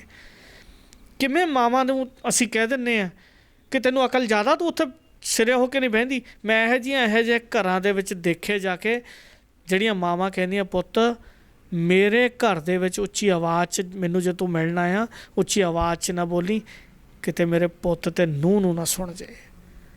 ਉਹਨਾਂ ਲੋਕਾਂ ਦੇ ਸ਼ਬਦ ਆ ਜਿਹੜੇ ਤੁਹਾਡੇ ਘਰ 'ਚ ਕਦੇ ਸੁੱਖ ਨਹੀਂ ਆਉਣ ਦੇਣਗੇ। ਅਸੀਂ ਚਾਹੁੰਦੇ ਕਿ ਸਾਡੇ ਘਰ 'ਚ ਸੁੱਖ ਆ ਜੇ। ਔਰ ਅੱਜ ਮੈਂ ਬੜੀ ਹੈਰਾਨੀ ਦੇ ਨਾਲ ਇਹ ਗੱਲ ਕਰਦਾ ਫਰੂਕੀ ਸਾਹਿਬ, ਅੱਗੇ ਸਾਨੂੰ ਨਾ ਮੱਤ ਦਿੱਤੀ ਜਾਂਦੀ ਸੀ ਵੀ ਮੈਂ ਕੁੜੀ ਤੋਰਤੀ ਅਤੇ ਘਰੇ ਉਸ ਦਿਨ ਇਹਦੀ ਲਾਸ਼ ਹੀ ਆ ਸਕਦੀ ਹੈ, ਅਦਰਵਾਈਜ਼ ਘਰੇ ਨਹੀਂ ਬਣਨੀ। ਅੱਜ ਲੋਕਾਂ ਦੇ ਇੰਟਰਫੇਰੈਂਸ ਵੱਧ ਗਏ, ਪਰਿਵਾਰਾਂ ਦੇ ਇੰਟਰਫੇਰੈਂਸ ਵੱਧ ਗਏ। ਐਸੇ ਮੈਂ ਕਲੇਸੀ ਬੰਦੇ ਦੇਖੇ ਹੈ ਜਿਹੜੇ ਆਪ ਘਰ ਵਾਲੀ ਨੂੰ ਤਾਂ ਮਿਹਣੇ ਮਾਰਦੇ ਹੈ, ਨਾਲ ਤੇਰੀ ਮਾਂ ਐਂ ਕਰਦੀ ਹੈ, ਤੂੰ ਮਾਂ ਨਾਲ ਵਿਆਹ ਕਰਾਇਆ, ਤੇਰਾ ਬਾਪੂ ਐਂ ਕਰਦਾ, ਉਹਦੇ ਨਾਲ ਵਿਆਹ ਕਰਾਇਆ। ਜਨਾਨੀਆਂ ਤੋਂ ਇਹੋ ਜਿਹੀਆਂ ਗੱਲਾਂ ਸੁਣੀਆਂ, ਇਹ ਮੇਰੇ ਨਾਲੋਂ ਜ਼ਿਆਦਾ ਜੀ ਆਪਦੀ ਮਾਂ ਦਾ ਖਿਆਲ ਰੱਖਦਾ। ਸਾਡੇ ਘਰਾਂ 'ਚ ਦਿੱਕਤ ਹੀ ਇਹੀ ਹੈ ਜੀ। ਅਤੇ ਫਿਰ ਹੋਰ ਖਿਆਲ ਰੱਖਣਾ ਕਿਹਨੇ ਸੀਗਾ? ਜਿਹੜਾ ਬਾਪੂ ਛੱਡ ਗਿਆ ਮੇਰੇ ਆਸਰੇ ਨਾਲ ਮੇਰੀ ਮਾਂ ਨੂੰ, ਉਹ ਖਿਆਲ ਕਿਹਨੇ ਰੱਖਣਾ ਸੀਗਾ? ਜਿਹੜੇ ਬਾਪ ਨੇ ਮਾਂ ਨੂੰ ਲੜ ਲਾਤਾ ਵੀ ਤੂੰ ਜੰਮਿਆ, ਅਤੇ ਜੇ ਕੁੱਖ ਤੋਂ ਜੰਮਿਆ ਨਹੀਂ ਸਾਥ ਦਊਗਾ ਅਤੇ ਫਿਰ ਸਾਥ ਦੇਣਾ ਕਿਹਨੇ? ਅੱਜ ਲੋਕ ਕਹਿੰਦੇ ਆ ਜੀ ਇਹ ਮੇਰੇ ਨਾਲੋਂ ਜ਼ਿਆਦਾ ਨਾ ਜੀ ਆਪਦੀ ਮਾਂ ਦੀ ਗੱਲ ਮੰਨਦਾ। ਤੁਹਾਨੂੰ ਤਾਂ ਬੜੇ ਭਾਗਾਂ ਵਾਲਾ ਹੋਣਾ ਚਾਹੀਦਾ ਸੀ ਕਿ ਮੁੰਡਾ ਬੜਾ ਕਹਿਣੇ 'ਚ ਆ, ਮਾਂ ਦਾ ਕਹਿਣਾ ਮੰਨਦਾ। ਪਰ ਜੇ ਅਸੀਂ ਮਾਂ ਦਾ ਕਹਿਣਾ ਵੀ ਮੰਨਦੇ ਤਾਂ ਤਾਂ ਵੀ ਲਾਂਭਾ। ਇਸ ਕਰਕੇ ਸਾਡੇ ਲੋਕਾਂ ਦੇ ਵਿੱਚ ਕਦੇ ਸੁੱਖ ਨਹੀਂ ਆ ਸਕਦਾ। ਔਰ ਹਜ਼ਾਰਾਂ ਪਰਿਵਾਰ ਮੈਂ ਦੇਖੇ ਆ ਜਿਹੜੇ ਇਸੇ ਚੀਜ਼ ਤੋਂ ਗੁਲਤਾਨ ਨੇ। ਔਰਤ ਨੂੰ ਉਹਦਾ ਪਿਆਰ ਜ਼ਰੂਰ ਚਾਹੀਦਾ। ਹੁਣ ਉਸੇ ਔਰਤ ਨੂੰ ਪੁੱਛੇ ਜਦੋਂ ਬੱਚਾ ਵੱਡਾ ਹੋ ਜਾਣਾਗਾ ਵੀ ਹੁਣ ਬੇਬੇ ਦੱਸ ਇਹ ਮੁੰਡਾ ਤੇਰੀ ਬਾਤ ਨਹੀਂ ਪੁੱਛਦਾ ਕੀ ਹੈ। ਕਿੱਡੇ ਆਸ਼ਰਮ ਬਣ ਗਏ ਲੋਕਾਂ ਦੇ। ਮੈਂ ਇੱਕ ਵਾਰੀ ਬਹੁਤ ਪਹਿਲਾਂ ਨਾ, ਮੈਨੂੰ ਲੱਗਦਾ ਜੀ ਜਦੋਂ ਇਹ ਆਸ਼ਰਮ ਦੀ ਆਪਾਂ ਗੱਲ ਕਰਦੇ ਹਾਂ, ਜਦੋਂ ਇਹਨਾਂ ਆਸ਼ਰਮਾਂ ਦੀ ਆਪਾਂ ਗੱਲ ਕਰਦੇ ਹਾਂ ਅਤੇ ਮੈਨੂੰ ਫੀਲ ਹੁੰਦਾ ਹੈ, ਮੈਨੂੰ ਅਕਸਰ ਇਹ ਲੱਗਦਾ ਹੈ ਕਿ ਅਸੀਂ ਬੜੇ ਬੇਭਾਗੇ ਲੋਕ ਹਾਂ। ਅਸੀਂ ਬਹੁਤ ਉੱਚੀਆਂ ਗੱਲਾਂ ਕਰਦੇ ਹਾਂ, ਬਹੁਤ ਪੱਧਰ ਦੀਆਂ ਗੱਲਾਂ ਕਰਦੇ ਹਾਂ, ਪਰ ਜਦੋਂ ਹਾਲਾਤ ਇਹ ਬਣਦੇ ਨੇ ਕਿ ਸਾਡੀਆਂ ਮਾਵਾਂ ਜਿਨ੍ਹਾਂ ਨੇ ਆਪਣੀਆਂ ਛਾਤੀਆਂ ਝੰਗਾ ਕੇ ਸਾਨੂੰ ਜਵਾਨ ਕੀਤਾ ਹੁੰਦਾ, ਜਦੋਂ ਅਸੀਂ ਉਹਨਾਂ ਨੂੰ ਭੁੱਲਦੇ ਹਾਂ ਅਤੇ ਫਿਰ ਪਰਮਾਤਮਾ ਦਾ ਕਹਿਰ ਉਸ ਕੌਮ 'ਤੇ ਆਉਣਾ ਤਾਂ ਲਾਜ਼ਮੀ ਹੈ ਨਾ ਜੀ। ਫਿਰ ਫਰੂਕੀ ਸਾਹਿਬ ਤੁਸੀਂ ਇਹ ਦੇਖੋ ਵੀ ਮੈਂ ਨਾ ਅੱਜ ਤੋਂ ਤਕਰੀਬਨ 2011 ਪਤਾ ਨਹੀਂ 2016 'ਚ ਮੇਰੇ ਯਾਦ ਨਹੀਂ ਗਾ, ਮਨੁੱਖਤਾ ਦੀ ਸੇਵਾ ਵਾਲੇ ਉਹਨਾਂ ਦੀ ਮੈਂ ਵੀਡੀਓ ਦੇਖੀ, ਵੀਰ ਜੀ ਹੋਣਾ ਦੀ, ਮੇਰੇ ਪੁਰਾਣੇ ਮਿੱਤਰ ਸੀਗੇ। ਉਹ ਕਹਿੰਦੇ ਕਿਹੜੇ ਹਾਲਾਤਾਂ ਦੇ ਵਿੱਚ ਜਦੋਂ ਇੱਥੇ ਦਰਾਹੇ ਕੋਲੇ ਉਹਨਾਂ ਨੇ ਢਾਬਾ ਕੀਤਾ ਅਤੇ ਬੰਦੇ ਦੇ ਕੀੜੇ ਪਏ ਹੋਏ ਦੇਖਿਓ। ਕਹਿੰਦਾ ਕਿਹੜੇ ਹਾਲਾਤਾਂ 'ਚ ਅਸੀਂ ਪਹੁੰਚ ਗਏ ਵੀ ਅੱਗੇ ਸੁਣੀਦਾ ਸੀਗਾ ਗਾਲ ਲੋਕ ਕੱਢਦੇ ਹੁੰਦੇ ਸੀਗੇ ਵੀ ਤੇਰੇ ਕੀੜੇ ਪੈਣ, ਅਤੇ ਅੱਜ ਬੰਦੇ ਦੇ ਕੀੜੇ ਪੈ ਰਹੇ ਆ। ਅੱਜ ਸਾਡੇ ਹਾਲਾਤ ਕੀ ਹੈ ਕਿ ਅਸੀਂ ਇੱਥੇ ਤੱਕ ਮਨੁੱਖ ਨੂੰ ਲੈ ਗਏ ਕਿ ਬੰਦੇ 'ਚ ਕੀੜੇ ਪੈ ਕੇ ਤੇ ਬੰਦਾ ਗਲ ਰਿਹਾ। ਔਰ ਕੌਣ ਲੋਕ ਨੇ ਉਹ ਜਿਨ੍ਹਾਂ ਨੇ ਬੱਚੇ ਜੰਮੇ? ਅੱਜ ਬੱਚੇ ਬੜੀਆਂ ਉਚਾਈਆਂ 'ਤੇ ਆ ਅਤੇ ਪਿੱਛੋਂ ਮਾਵਾਂ ਬੈਠੀਆਂ, ਰਾਤ ਨੂੰ ਪਾਣੀ ਪੁੱਛਣ ਵਾਲਾ ਕੋਈ ਨਹੀਂ ਹੈਗਾ, ਦਵਾਈ ਦੇਣ ਵਾਲਾ ਕੋਈ ਨਹੀਂ, ਜਿਨ੍ਹਾਂ ਦੇ ਨਿਆਣੇ ਬਾਹਰ ਆ ਜਾਂ ਇੱਥੇ ਵੀ ਜਿਹੜੇ ਇਕੱਲੇ ਆ। ਬਹੁਤ ਸਾਰੇ ਮੇਰੇ ਮਿੱਤਰ ਆ ਜਿਨ੍ਹਾਂ ਦੇ ਬੱਚੇ ਬਾਹਰ ਆ, ਹਸਬੈਂਡ ਵਾਈਫ ਬੈਠੇ ਅੰਦਰ, ਉਹ ਕਹਿੰਦੇ ਬਾਹਰ ਇਸ ਕਰਕੇ ਨਹੀਂ ਨਿਕਲਦੇ ਵੀ ਕੀ ਖੱਟਿਆ ਕੈਨੇਡਾ ਅਮਰੀਕਾ ਭੇਜ ਕੇ, ਪਿੱਛੋਂ ਜਾ ਨਹੀਂ ਸਕਦੇ। ਦੂਜੀ ਗੱਲ ਇੱਕ ਡਰ ਹੈ ਕਿ ਜ਼ਮੀਨ ਕਿਸੇ ਨੂੰ ਦੇਤੀ ਜ਼ਮੀਨ ਨਹੀਂ ਛੱਡਦਾ ਕੋਈ, ਕਿਸੇ ਨੂੰ ਠੇਕੇ 'ਤੇ ਦੇਤੀ ਉਹ ਨਹੀਂ ਛੱਡਦਾ ਕੋਈ, ਕਿਰਾਏ 'ਤੇ ਮਕਾਨ ਦੇਤਾ ਉਹ ਨਹੀਂ ਛੱਡਦਾ ਕੋਈ। ਇਹਨਾਂ ਚੀਜ਼ਾਂ ਦੀਆਂ ਬੁਰਾਈਆਂ ਜਿਹੜੀਆਂ ਕਿਤੇ ਨਾ ਕਿਤੇ ਸਾਡੇ ਪਰਿਵਾਰ 'ਚ ਜਾ ਰਹੀਆਂ। ਆਪਾਂ ਆਈਏ ਦੁਬਾਰਾ ਸੰਸਕਾਰਾਂ ਦੇ ਉੱਤੇ। ਜਿਹੜੀ ਕੌਮ 'ਚ ਅਸੀਂ ਸੰਸਕਾਰ ਸੀਗੇ, ਜੇ ਤੁਸੀਂ ਗ੍ਰਸਤੀ ਜ਼ਿੰਦਗੀ ਚੰਗੀ ਚਾਹੁੰਦੇ ਹੋ, ਇਹ ਕਿਵੇਂ ਹੋ ਸਕਦਾ ਵੀ ਕਰੇਲਾ ਬੀਜ ਕੇ ਤੇ ਕੱਦੂ ਬਣ ਜੇ? ਕਿਵੇਂ ਹੋ ਸਕਦਾ? ਬੜੇ ਬੰਦੇ ਮੇਰੇ ਕੋਲ ਆਉਂਦੇ ਆ, ਵੈਸੇ ਸਾਹਿਬ ਅਸੀਂ ਜ਼ਿੰਦਗੀ 'ਚ ਕਦੇ ਕੋਈ ਮਾੜਾ ਨਹੀਂ ਕੀਤਾ। ਅਤੇ ਮੈਂ ਕਿਹਾ ਕਈ ਜਨਮ ਹੋਏ ਕੀਟ ਪਤੰਗਾ, ਕਈ ਜਨਮ ਪਾਰ ਕਰਕੇ ਆਇਆ। ਮਹਾਰਾਜ ਨੇ ਕਈ ਜਨਮਾਂਤਰਾਂ ਕਿਤੇ ਸਰਾਲ ਦਾ ਆਧਾਰ ਕੀਤਾ, ਕਿਤੇ ਸ਼ਿਕਾਰ ਘਾਟ ਸ਼ੇਰ ਦਾ ਘਾਟ ਉਹਨੇ ਸ਼ਿਕਾਰ ਕੀਤਾ। ਕਈ ਜਨਮਾਂਤਰਾਂ ਦਾ ਹਿਸਾਬ ਕਿਤਾਬ ਪਰਮਾਤਮਾ ਕੋਲੇ ਪਿਆ। ਪਰ ਜੇ ਇਨਸਾਨੀ ਜਾਮੇ 'ਚ ਵੀ ਆ ਕੇ ਅਸੀਂ ਸਾਡੇ ਮਾਂ ਬਾਪ ਦੀ ਕਿਤੇ ਨਾ ਕਿਤੇ ਉਹਨਾਂ ਦੇ ਨਾਲ ਦੁਰਵਿਵਹਾਰ ਕਰ ਰਹੇ ਹਾਂ ਆਪਣੇ ਸ਼ਬਦਾਂ ਦਾ। ਮੈਂ ਤੁਹਾਨੂੰ ਦੱਸ ਕੇ ਹਟਿਆ ਭਗਤ ਕਬੀਰ ਦੀ ਗੱਲ, ਤੁਹਾਡੇ ਬੋਲੇ ਹੋਏ ਸ਼ਬਦ, ਤੁਸੀਂ ਉਸੇ ਮਾਂ ਨੂੰ ਸ਼ਬਦ ਬੋਲ ਰਹੇ ਹੋ। ਮੈਂ ਇੱਕੋ ਸਵਾਲ ਕਰਦਾ ਵੀ ਜਿਨ੍ਹਾਂ ਦੇ ਬੱਚੇ ਨਹੀਂ ਪੈਦਾ ਹੋਏ, ਉਹ ਮਾਂ ਬਾਪ ਨੂੰ ਔਤ ਕਿਹਾ ਜਾਂਦਾ, ਅਤੇ ਜਿਨ੍ਹਾਂ ਦੇ ਪੈਦਾ ਹੋ ਕੇ ਕੱਢੇ ਜਾਂਦੇ ਆ, ਉਹ ਕਿਵੇਂ ਸੋਚ ਸਕਦੇ ਵੀ ਸਾਡੇ ਜਵਾਕ ਸਾਨੂੰ ਰੋਟੀ ਦੇ ਦੇਣਗੇ? ਹੋ ਸਕਦਾ ਤੁਹਾਡੇ ਮਾਂ ਬਾਪ ਤਾਂ ਤਕੜੇ ਸੀਗੇ, ਪਿੰਡਾਂ 'ਚੋਂ ਰੋਟੀ ਪਾਣੀ ਖਾਂਦੇ ਕੰਮ ਕਰਦੇ ਗਏ ਸੀ, ਉਹ ਤਾਂ ਸੀਗੇ ਤਕੜੇ, ਪਰ ਤੁਹਾਡੇ ਤੋਂ ਓਨਾ ਕਸ਼ਟ ਝੱਲ ਨਹੀਂ ਹੋਣਾ। ਜਿਨ੍ਹਾਂ ਲੋਕਾਂ ਨੇ ਅੱਜ 60 ਸਾਲ ਦੇ 70 ਸਾਲ ਦੇ ਬਜ਼ੁਰਗ ਘਰੋਂ ਕੱਢੇ ਆ ਨਾ, ਅਤੇ ਉਹਨਾਂ ਦਾ ਤਿਰਸਕਾਰ ਕੀਤਾ, ਘਰੋਂ ਤੂੜੀ ਵਾਲੇ 'ਚ ਮੰਜਾ ਡਾਹਤਾ, ਕਿਤੇ ਹੋਰ ਬਿਠਾਤਾ, ਉਹ ਤਾਂ ਸਹਿ ਗਏ ਕਿਉਂਕਿ 7 6 ਭਰਾਵਾਂ 'ਚ ਰਹੇ ਜੀ। ਬੜੇ ਵੱਡੇ ਹੌਸਲੇ ਵਾਲੇ ਸੀਗੀਆਂ ਸਾਡੀਆਂ ਮਾਵਾਂ ਦਾਦੀਆਂ। ਤੁਸੀਂ ਜੰਮੀਆਂ ਕੱਲੀਆਂ, ਨਾ ਤੁਹਾਡੇ ਨਾਲ ਭੈਣ ਆ, ਨਾ ਤਾਂ ਮਾਸੀ ਆ ਅਤੇ ਨਾ ਚਾਚਾ, ਅਤੇ ਤੁਹਾਡੇ ਤੋਂ ਸਹਿਣ ਨਹੀਂ ਹੋਣੇ। ਜਦੋਂ ਤੁਸੀਂ ਫਿਰ ਦੁੱਖ ਕਿਹਦੇ ਨਾਲ ਵੰਡਾਉਣੇ ਆ? ਅਤੇ ਜਿਹਦੇ ਨਾਲ ਵੰਡਾਉਣੇ ਆ, ਅੱਗੇ ਲੋਕ ਪੱਗ ਬਟਾ ਭਰਾ ਕਹਿੰਦੇ ਹੁੰਦੇ ਸੀਗੇ। ਮੇਰਾ ਕੋਈ ਦੋਸਤ ਸੀਗਾ, ਅਸੀਂ ਪੱਤਲ ਦੇਣ ਜਾਂਦੇ ਰਹੇ ਹਾਂ ਵੀ ਫਲਾਣੇ ਥਾਂ ਸਾਡੇ ਪਿੰਡ ਦੀ ਕੁੜੀ ਹੈ। ਅੱਗੇ ਮੇਰਾ ਕੋਈ ਦੋਸਤ ਸੀਗਾ, ਪੱਗ ਬਟਾ ਲਈ, ਮੇਰਾ ਭਰਾ ਬਣ ਗਿਆ। ਅੱਜ ਤਾਂ ਅਸੀਂ ਸਕੇ ਭਰਾ ਬਣਾ ਕੇ ਛੁਰੇ ਮਾਰਦੇ ਹਾਂ। ਮੈਨੂੰ ਦਿਖਾਊਗਾ ਕਿਹੜੇ ਨੂੰ ਇਹੋ ਜਿਹੇ ਮਿੱਤਰ ਲੱਭ ਕੇ ਜਿਹਨੂੰ ਅਸੀਂ ਕਹਿੰਦੇ ਵੀ ਰਾਤ ਨੂੰ ਯਾਰ ਮੈਂ ਘਰੇ ਹੈ ਨਹੀਂ, ਜਾ ਕੇ ਮੇਰੇ ਘਰੇ ਸੌਂ ਜਾ। ਅਸੀਂ ਲੱਭ ਲਿਆ ਇਹੋ ਜਿਹਾ ਕੋਈ ਮਿੱਤਰ? ਹਾਂ, ਰਾਤ ਨੂੰ ਘਰੇ ਗਿਆ, ਉਂਗਲ ਜ਼ਰੂਰ ਕੋਈ ਪੁੱਠੀ ਸਿੱਧੀ ਲਾਇਆ ਵੇ ਵੀ ਤੁਹਾਨੂੰ ਨਹੀਂ ਪਤਾ ਜੀ ਇਹਦੇ 'ਚ ਕਿਹੜੇ ਅਵਗੁਣ ਨੇ। ਬਹੁਤੇ ਬੰਦਿਆਂ ਦੇ ਘਰ ਪੱਟਣ ਦੇ ਵਾਸਤੇ, ਕਿਉਂਕਿ ਅੱਜ ਸਾਡੇ ਬੱਚੇ ਦੋਸਤਾਂ ਮਿੱਤਰਾਂ ਦੇ ਉੱਤੇ ਡਿਪੈਂਡ ਹੋ ਗਏ।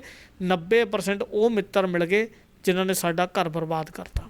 ਸੋ ਤੁਹਾਡਾ ਕਹਿਣ ਦਾ ਭਾਵ ਇਹ ਹੈ ਕਿ ਮਾਫ਼ ਕਰਨਾ, ਮੈਂ ਇਸ ਵੀਡੀਓ ਦੇ ਵਿੱਚ ਥੋੜ੍ਹਾ ਜਿਹਾ ਭਾਵੁਕ ਹੋ ਗਿਆ ਸੀ ਕਿਉਂਕਿ ਗੱਲਾਂ ਬੜੀਆਂ ਦੁੱਖ ਦੀ ਰੱਖ ਦੇ ਉੱਤੇ ਜਿਹੜਾ ਵੈਦ ਜੀ ਨੇ ਹੱਥ ਰੱਖਿਆ। ਫਿਰ ਵੈਦ ਜੀ, ਇਹਦਾ ਸਿੱਧਾ ਕਾਰਨ ਇਹ ਹੈ ਕਿ ਤੁਸੀਂ ਕਹਿ ਰਹੇ ਹੋ ਕਿ ਨਾ ਤਾਂ ਦੁੱਖ ਵੰਡਾਉਣ ਨੂੰ ਇੱਕ ਭੈਣ ਹੈ, ਭਰਾ ਕੋਲ ਆਪਣਾ ਭਰਾ ਨਹੀਂ ਹੈਗਾ, ਛੋਟੇ ਪਰਿਵਾਰ ਹੋ ਗਏ, ਅਤੇ ਅਜਿਹੇ ਦੇ ਵਿੱਚ ਰਿਸ਼ਤੇ ਨੇ ਜਿਹੜੇ ਉਹ ਖਟਾਸ ਵਾਲੇ ਪੈਦਾ ਹੋ ਗਏ, ਪਦਾਰਥਵਾਦੀ ਸੋਚ ਹੋ ਗਈ ਹੈ। ਸੋ ਇਹਨਾਂ ਚੀਜ਼ਾਂ ਦੇ ਵਿੱਚੋਂ ਫਿਰ ਤੁਹਾਡਾ ਕਹਿਣ ਦਾ ਭਾਵ ਇਹ ਹੈ ਕਿ ਇਹਨਾਂ ਹੀ ਚੀਜ਼ਾਂ ਦੇ ਵਿੱਚੋਂ ਜਿਹੜੇ ਮਾਨਸਿਕ ਰੋਗ ਨੇ ਉਹ ਨਿਕਲਦੇ ਨੇ। ਫਰੂਕੀ ਸਾਹਿਬ, ਮਾਨਸਿਕ ਰੋਗੀ ਤੁਸੀਂ ਬੰਦੇ ਦੀ ਮਾਨਸਿਕਤਾ ਕਿਤੇ ਖੜਦੀ ਹੀ ਨਹੀਂ ਗੀ ਜੀ। ਸਾਡੀ ਮਾਨਸਿਕਤਾ ਦੇ ਵਾਰੇ ਜਾਈਏ, ਤੁਹਾਨੂੰ ਪੈਸਾ ਤਾਂ ਬਹੁਤ ਕੁਛ ਚਾਹੀਦਾ, ਪਰ ਸੰਭਾਲਣ ਲਈ ਮੈਂ ਕਹਿੰਦਾ ਮੈਂ ਅਰਬਪਤੀ ਬਣ ਜਾ, ਪਰ ਅਰਬਪਤੀ ਬਣ ਕੇ ਮੈਨੂੰ ਸੰਭਾਲਣ ਦੀ ਅਕਲ ਹੈਗੀ ਆ? ਮੈਂ ਦਵਾਈਆਂ ਦਾ ਕੰਮ ਕਰਦਾ, ਮੈਂ ਕਹਿੰਦਾ ਸਾਰਾ ਪੂਰਾ ਵਰਲਡ ਮੇਰੇ ਤੋਂ ਦਵਾਈ ਲੈਣ ਆਵੇ, ਕੀ ਮੈਂ ਉੱਡਾ ਵੱਡਾ ਜੁਗਾੜ ਬਣਾ ਲਿਆ ਇੱਥੇ ਲੋਕਾਂ ਦੇ ਬਿਠਾਉਣ ਨੂੰ? ਜਿੱਡਾ ਵੱਡਾ ਭਾਂਡਾ ਪਦਾਰਥ ਤੁਹਾਡਾ ਹੀ ਪੈਣਾ। ਤੁਸੀਂ ਪਰਮਾਤਮਾ ਤੋਂ ਸਬਰ ਸੰਤੋਖ ਕਿਉਂ ਮੰਗਣਾ ਗਾ? ਹੇ ਸੱਚੇ ਪਾਤਸ਼ਾਹ, ਮੇਰੇ ਘਰ ਦੇ ਵਿੱਚ ਪ੍ਰਸ਼ਾਦਾ ਜੇ ਪੱਕ ਰਿਹਾ, ਹੋਰਾਂ 'ਤੇ ਵੀ ਕਿਰਪਾ ਬਣਾ ਕੇ ਰੱਖੀ। ਔਰ ਮੈਂ ਲੋਕਾਂ ਨੂੰ ਕਹਿੰਦਾ ਇਕੱਲੀ ਇਹ ਅਰਦਾਸ ਨਾ ਕਰਿਆ ਕਰੋ ਵੀ ਮੈਂ ਗੱਡੀ ਚਲਾ ਰਿਹਾ ਅਤੇ ਮੈਂ ਦਿੱਲੀ ਨੂੰ ਚੱਲਿਆ, ਮੈਂ ਸਿੱਧਾ ਰਹਾਂ। ਨਾਲ ਅਰਦਾਸ ਇਹ ਕਰਿਆ ਕਰੋ ਵੀ ਜਿਹੜਾ ਗਾਹਾਂ ਤੋਂ ਆਉਂਦਾ ਗਾ ਉਹਦੇ 'ਤੇ ਵੀ ਕਿਰਪਾ ਰੱਖੀ, ਕਿਉਂਕਿ ਉਹਦੀ ਮਾੜੀ ਜਿਹੀ ਛਿੰਨ ਬਸ ਅੱਖ ਦੇ ਫੁਰਨੇ 'ਚ ਉਹਦੀ ਅੱਖ ਲੱਗਣੀ ਆ, ਅਤੇ ਪੁੱਠਪਾਟ ਟੱਪ ਕੇ ਵੀ ਉੱਤੇ ਚੜ੍ਹ ਜਾਂਦੀਆਂ ਨੇ ਗੱਡੀਆਂ। ਤੁਸੀਂ ਦੇਖਿਆ ਹੋਣੇ ਵੀ ਕਈ ਪੁੱਠਪਾਟ ਟੱਪ ਕੇ ਦੂਜੇ ਪਾਸੇ ਆ ਕੇ ਲੱਤੜ ਦਿੰਦੀਆਂ ਨੇ। ਕਿਰਪਾ ਉਹਨੇ ਰੱਖਣੀ ਜਿਹੜਾ ਕਿਰਪਾ ਕਰ ਸਕਦਾ। ਅੱਜ ਰੌਲਾ ਇਹ ਪੈ ਗਿਆ ਮਦਾਰੀ ਕਿਰਪਾ ਕਰਨ ਲੱਗ ਗਏ। ਸਾਡੇ ਲੋਕ ਪਰਮਾਤਮਾ ਤੋਂ ਵਿਸ਼ਵਾਸ ਛੱਡ ਕੇ ਹੋਰ ਪਾਸੇ ਨੂੰ ਤੁਰ ਪਏ। ਔਰ ਸਭ ਤੋਂ ਵੱਡਾ ਵਿਸ਼ਵਾਸ ਕਿ 90% ਲੋਕ ਅਸੀਂ ਆਪਣੇ ਮਾਂ-ਬਾਪ ਦੇ ਵਿੱਚ ਵਿਸ਼ਵਾਸ ਪੈਦਾ ਨਹੀਂ ਕਰ ਪਾਏ। ਘਰੇ ਬੈਠੀ ਮਾਂ ਸਾਰੀ ਦਿਹਾੜੀ ਸੀਸਾਂ ਦਿੰਦੀ ਹੁੰਦੀ ਹੈ ਕਿ ਕੰਮ 'ਤੇ ਗਿਆ ਮੇਰਾ ਪੁੱਤ ਅਤੇ ਕਰਸ਼ ਲੈ ਕੇ ਆਊਗਾ। ਪੈਨਸਲ ਇਕੱਲੀ ਸਕੂਲੋਂ ਘਰੇ ਆ ਜਾਣੀ ਨਾ ਜੀ ਕਿਸੇ ਦੀ ਹੋਰ, ਅਤੇ ਢੂਆ ਕੁੱਟ ਦੇਣਾ ਘਰਦਿਆਂ ਨੇ ਫੜ ਕੇ ਵੀ ਸਾਲਿਆ ਅੱਜ ਪੈਨਸਲ ਚੱਕ ਕੇ ਲਿਆਇਆ, ਕੱਲ੍ਹ ਤੂੰ ਕਿਸੇ ਦਾ ਕੁਛ ਹੋਰ ਚੱਕ ਕੇ ਲਿਆਏਂਗਾ। ਅੱਜ ਕਿਸੇ ਦਾ ਹੱਕ ਮਾਰ ਕੇ ਅਸੀਂ ਘਰੇ ਆਉਂਦੇ ਹਾਂ ਅਤੇ ਪਿਓ ਕਹਿੰਦਾ ਗਾ ਬਹੁਤ ਵਧੀਆ ਜੀ ਤੂੰ ਤਾਂ ਬਿਜ਼ਨਸਮੈਨ ਬਣ ਗਿਆ ਗਾ, ਅਤੇ ਜਿਹੜਾ ਅੱਜ ਬਿਜ਼ਨਸਮੈਨ ਬਣ ਗਿਆ ਕਰੂ ਤੇਰੇ ਨਾਲ ਵੀ ਬਿਜ਼ਨਸ ਹੀ ਇਹ। ਹੱਕ ਪਰਾਇਆ ਨਾਨਕਾ ਉਸ ਸੂਅਰ ਉਸ ਗਾਏ, ਗੁਰਪੀਰ ਹੋਮਾ ਤਾਂ ਭਰੇ ਜੇ ਮੁਰਦਾਰ ਨਾ ਖਾਏ। ਜੇ ਤੂੰ ਕਹਿੰਦਾ ਨਾ ਵੀ ਹੱਕ ਲੋਕਾਂ ਦੇ ਮਾਰਨ ਦੀ ਗੱਲ ਕਰ ਦਾਂਗਾ ਤਾਂ ਫਿਰ ਪਹਿਲਾਂ ਘਰੋਂ ਇਹ ਗੱਲ ਸਿੱਖਣੀ ਪੈਣੀ ਆ ਵੀ ਜੇ ਹੱਕ ਕਿਸੇ ਦਾ ਨਹੀਂ ਖਾਣਾ ਤਾਂ ਫਿਰ ਘਰੋਂ ਸ਼ੁਰੂਆਤ ਕਰਨੀ ਪੈਣੀ ਆ। ਭਰਾ ਦੀ ਜ਼ਮੀਨ ਨੱਪ ਕੇ ਤੁਸੀਂ ਕਹਿੰਦੇ ਹੋ ਮੈਂ ਅਮੀਰ ਹੋ ਜੂ, ਭੈਣ ਦਾ ਹੱਕ ਨੱਪ ਕੇ ਮੈਂ ਅਮੀਰ ਹੋ ਜੂ, ਕਿਸੇ ਦੇ ਲਏ ਹੋਏ ਪੈਸੇ ਨੱਪ ਕੇ ਮੈਂ ਅਮੀਰ ਹੋ ਜੂ, ਕਦੇ ਜ਼ਿੰਦਗੀ 'ਚ ਨਹੀਂ ਹੋ ਸਕਦਾ। ਜੇ ਤੁਸੀਂ ਸੁੱਖ ਚਾਹੁੰਦੇ ਹੋ ਤਾਂ ਪਹਿਲਾਂ ਮਾਂ-ਬਾਪ ਦੀ ਇਸ ਗੁੜਤੀ ਇਸ ਪ੍ਰੇਰਨਾ ਦੇ ਨਾਲ ਜ਼ਿੰਦਗੀ ਜਿਉਣੀ ਪੈਣੀ ਹੈ। ਸਭ ਤੋਂ ਪਹਿਲਾਂ ਉਹਨਾਂ ਦਾ ਸਤਿਕਾਰ ਕਰਨਾ ਪੈਣਾ। 90% ਗ੍ਰਸਤੀ ਬੰਦੇ ਜਿਹੜੇ ਉਹ ਮਾਨਸਿਕ ਰੋਗੀ ਇਸੇ ਕਰਕੇ ਹੋ ਗਿਆ, ਆਪਦੀ ਜ਼ਿੰਦਗੀ ਠੀਕ ਨਹੀਂ ਜਿਉ ਸਕਦੇ। ਬਹੁਤ ਸਾਰੇ ਬੰਦਿਆਂ ਨੂੰ ਮੈਂ ਗੱਲ ਕੀਤੀ ਹੈ। ਪਰ ਤੁਸੀਂ ਮਾਫ ਕਰਨਾ ਤੁਹਾਨੂੰ ਵਿੱਚ ਟੋਕ ਰਿਹਾ, ਪਰ ਤੁਸੀਂ ਦੱਸ ਰਹੇ ਸੀ ਕਿ ਜਿਹੜੇ ਬੋਲ ਨੇ ਉਹ ਇਸ ਹੱਦ ਤੱਕ ਚਲੇ ਜਾਂਦੇ ਨੇ ਕਈ ਵਾਰ, ਚਾਹੇ ਉਹ ਮਰਦ ਹੋਵੇ ਜਾਂ ਔਰਤ ਹੋਵੇ ਜਾਂ ਭੈਣ ਭਰਾ ਹੋਣ, ਕਿ ਉਹਨਾਂ ਨੂੰ ਪਾਗਲਖਾਨੇ ਤੱਕ ਪਹੁੰਚਦਾ ਕਰ ਦਿੰਦੇ ਨੇ ਜੀ। ਮੈਂ ਹੈਰਾਨ ਆ ਤੁਹਾਡੀਆਂ ਗੱਲਾਂ ਸੁਣ ਕੇ। ਤੁਹਾਡੇ ਕੋਲ ਇੱਥੇ ਲੋਕ ਆਉਂਦੇ ਨੇ ਜਿਹੜੇ ਤੁਸੀਂ ਫਿਰ ਇਸੇ ਤਰੀਕੇ ਨਾਲ ਜੋ ਗੱਲਾਂ ਤੁਸੀਂ ਮੇਰੇ ਨਾਲ ਕਰ ਰਹੇ ਹੋ ਉਹੀ ਗੱਲਾਂ ਉਹਨਾਂ ਨੂੰ ਸਮਝਾ ਰਹੇ ਹੋ। ਫਰੂਕੀ ਸਾਹਿਬ, ਇੱਕ ਹੁਣ ਆਪਾਂ ਗੱਲ ਕਰਦੇ ਹਾਂ ਵੀ ਦੇਖੋ ਕਿਹੜੇ ਕਿਹੜੇ ਸ਼ਬਦਾਂ ਦੇ ਲੋਕ ਸਾਡੇ ਕੋਲ ਆਏ। ਇੱਕ ਹਸਬੈਂਡ ਵਾਈਫ ਦੀ ਸ਼ਾਦੀ ਹੋਈ, ਪਹਿਲਾ ਦਿਨ ਅਤੇ ਰਾਤ ਨੂੰ ਬਹਿ ਕੇ ਹਸਬੈਂਡ ਵਾਈਫ ਗੱਲ ਕਰ ਰਹੇ ਆ ਅਤੇ ਬੰਦੇ ਨੇ ਸਿਰਫ ਇੰਨੀ ਗੱਲ ਕਹਿਤੀ ਕਿ ਮੈਨੂੰ ਤੂੰ ਪਸੰਦ ਤਾਂ ਨਹੀਂ ਸੀਗੀ ਪਰ ਘਰਦਿਆਂ ਦੀ ਮਜਬੂਰੀ ਸੀ ਤੇਰੇ ਨਾਲ ਵਿਆਹ ਕਰਾਉਣਾ। 18 ਸਾਲ ਬਾਅਦ ਜਦੋਂ ਉਹਨਾਂ ਦਾ ਤਲਾਕ 'ਤੇ ਗੱਲ ਪਹੁੰਚੀ ਅਤੇ ਉਹ ਜਨਾਨੀ ਨੇ 18 ਸਾਲ ਬਾਅਦ ਮੇਰੇ ਨਾਲ ਇਹ ਗੱਲ ਕੀਤੀ, ਉਹ ਭੈਣ ਨੇ, ਕਹਿੰਦੇ ਜੀ ਪਹਿਲੇ ਦਿਨ ਇਸ ਬੰਦੇ ਨੇ ਮੈਨੂੰ ਸ਼ਬਦ ਬੋਲੇ ਸੀਗੇ ਕਿ ਤੂੰ ਮੈਨੂੰ ਪਸੰਦ ਨਹੀਂ ਸੀਗੀ, ਪਰ ਮੈਂ ਕਿੱਥੇ ਜਾਂਦੀ। ਬੰਦੇ ਦੀ ਗੱਲ, ਬੰਦੇ ਦੇ ਨਾਲ ਵਿਆਹ ਹੋ ਗਿਆ। ਹੋਰ ਦੂਸਰੇ ਚੈਪਟਰ ਦੀ ਗੱਲ ਕਰੀਏ, ਬੰਦਾ ਇਹ ਗੱਲ ਕਹਿ ਰਿਹਾ ਗਾ ਕਿ ਮੈਂ ਇਹਨਾਂ ਦੇ ਪਹਿਲੀ ਵਾਰ ਪਰਿਵਾਰ 'ਚ ਗਿਆ ਵਿਆਹ ਤੋਂ ਬਾਅਦ, ਅਤੇ ਰਾਤ ਨੂੰ ਇਹਨਾਂ ਦੇ ਘਰ ਰਿਸ਼ਤੇਦਾਰਾਂ ਨੂੰ ਪਾਉਣ ਵਾਸਤੇ ਹੋਰ ਬੈਡਰੂਮ ਸੀਗਾ, ਅਤੇ ਮੈਨੂੰ ਇਹਨਾਂ ਨੇ ਗੁਆਂਢੀਆਂ ਦੇ ਘਰ ਚਵਾਰਾ ਲੈ ਕੇ ਦਿੱਤਾ ਵੀ ਅੱਜ ਰਾਤ ਤੁਸੀਂ ਉੱਧਰ ਪੈ ਜਿਓ। ਹੋ ਸਕਦਾ ਘਰਦਿਆਂ ਕੋਲ ਜਗ੍ਹਾ ਥੋੜ੍ਹੀ ਹੋਵੇ, ਸਤਿਕਾਰ ਕਰਨ ਵਾਸਤੇ ਪ੍ਰਾਹੁਣੇ ਅਤੇ ਕੁੜੀ ਨੇ ਸੌਣਾ, ਪੜਦਾ ਚਾਹੀਦਾ। ਲੋਕ ਕਿਸੇ ਮੋਰੀਆਂ 'ਚ ਉਹਨਾਂ ਦੇਖਣ ਨਵਾਂ ਵਿਆਹਿਆ ਹੋਇਆ, ਉਹਨਾਂ ਨੇ ਚਵਾਰਾ ਤਾਂ ਲੈ ਕੇ ਦਿੱਤਾ ਹੋਊ, ਮਿੰਨਤ ਤਰਲਾ ਕੀਤਾ ਹੋਊ ਵੀ ਉੱਥੇ ਅਸੀਂ ਬਿਸਤਰਾ ਲਾ ਦਈਏ, ਪਰ ਉਹ ਗੱਲ ਮਨ 'ਚ ਲਿਖੀ ਗਈ। 43 ਇੱਕ ਮੇਰੇ ਕੋਲ ਬਜ਼ੁਰਗ ਆ ਗਿਆ ਬੰਦਾ, ਉਹ ਕਹਿੰਦਾ ਸਾਰੀ ਜ਼ਿੰਦਗੀ ਮੇਰੀ ਘਰ ਵਾਲੀ ਨਾਲ ਨਹੀਂ ਬਣੀ ਜੀ, ਐਡਾ ਕਰੈਕਟਰਲੈਸ ਬੰਦਾ। ਮੈਂ ਜਿੱਥੇ ਜਾਂਦਾ ਮੈਨੂੰ ਇਹ ਦਿਖਦਾ ਗਾ ਵੀ ਯਾਰ ਮੈਨੂੰ ਅੱਜ ਵਿਆਹ ਕਰਾਉਣਾ ਚਾਹੀਦਾ ਸੀ। ਲੋਕਾਂ ਦੀਆਂ ਜਨਾਨੀਆਂ ਨੱਚਦੀਆਂ ਟੱਪਦੀਆਂ ਦੇਖ ਕੇ ਮੈਨੂੰ ਕ੍ਰੋਧ ਚੜ੍ਹਨ ਲੱਗ ਜਾਂਦਾ। ਮੈਂ ਕਿਹਾ ਉਹ ਕਾਹਤੋਂ? ਕਹਿੰਦਾ ਪਹਿਲੀ ਵਾਰ ਜਦੋਂ ਮੈਂ ਵਿਆਹ 'ਤੇ ਗਿਆ, ਜਗਰਾਉਂ ਦੇ ਕੋਲੇ ਕਿਸੇ ਪਿੰਡ 'ਚ ਵਿਆਹ ਸੀ ਬੰਦਾ, ਕਹਿੰਦਾ ਸਾਲਿਆਂ ਕੋਲ ਪਾਣੀ ਤੱਤਾ ਕਰਨ ਵਾਲੀ ਬਾਲਟੀ ਨਹੀਂ ਸੀ ਅਤੇ ਮੈਨੂੰ ਪਾਣੀ ਠੰਡਾ ਦਿੱਤਾ, ਮੈਂ ਠੰਡੇ ਪਾਣੀ ਨਾਲ ਨਹਾਤਾ। ਅਤੇ ਉਹ ਅੱਜ 43 ਸਾਲ ਬਾਅਦ ਵੀ ਉਹਦੇ ਦਿਮਾਗ ਦੇ ਵਿੱਚ ਉਹ ਕੂੜਾ ਭਰਿਆ ਹੋਇਆ, ਜਿਹੜੀ ਗੱਲ ਉਹਨੂੰ ਛੱਡ ਦੇਣੀ ਚਾਹੀਦੀ ਸੀ। ਔਰ ਇਹੋ ਜਿਹੇ ਕੇਸ ਮੈਂ ਦੇਖੇ ਆ ਹਸਬੈਂਡ ਵਾਈਫ 'ਚ। ਮੈਂ ਜੀ ਘਰੇ ਬੈਠੀ ਅਤੇ ਮੇਰੇ ਹਸਬੈਂਡ ਜਦੋਂ ਵੀ ਘਰੇ ਆਉਂਦੇ ਆ, ਆਉਣ ਸਾਰ ਆਪਣੀ ਮਾਤਾ ਨੂੰ ਪਹਿਲਾਂ ਪੁੱਛਦੇ ਆ, ਬੀਬੀ ਤੂੰ ਠੀਕ ਆ, ਤੇਰੀ ਸਿਹਤ ਠੀਕ ਆ, ਕੀ ਗੱਲ ਮੈਂ ਕਿਸੇ ਦੀ ਕੁੜੀ ਨਹੀਂ ਗੀ। ਇਹ ਛੋਟਾ ਜਿਹਾ ਸ਼ਬਦ ਇੱਕ ਘਰ ਵਾਲੀ ਦੇ ਦਿਮਾਗ 'ਚ ਲਿਖਿਆ ਗਿਆ, ਦੂਰੀਆਂ ਵੱਧ ਗਈਆਂ।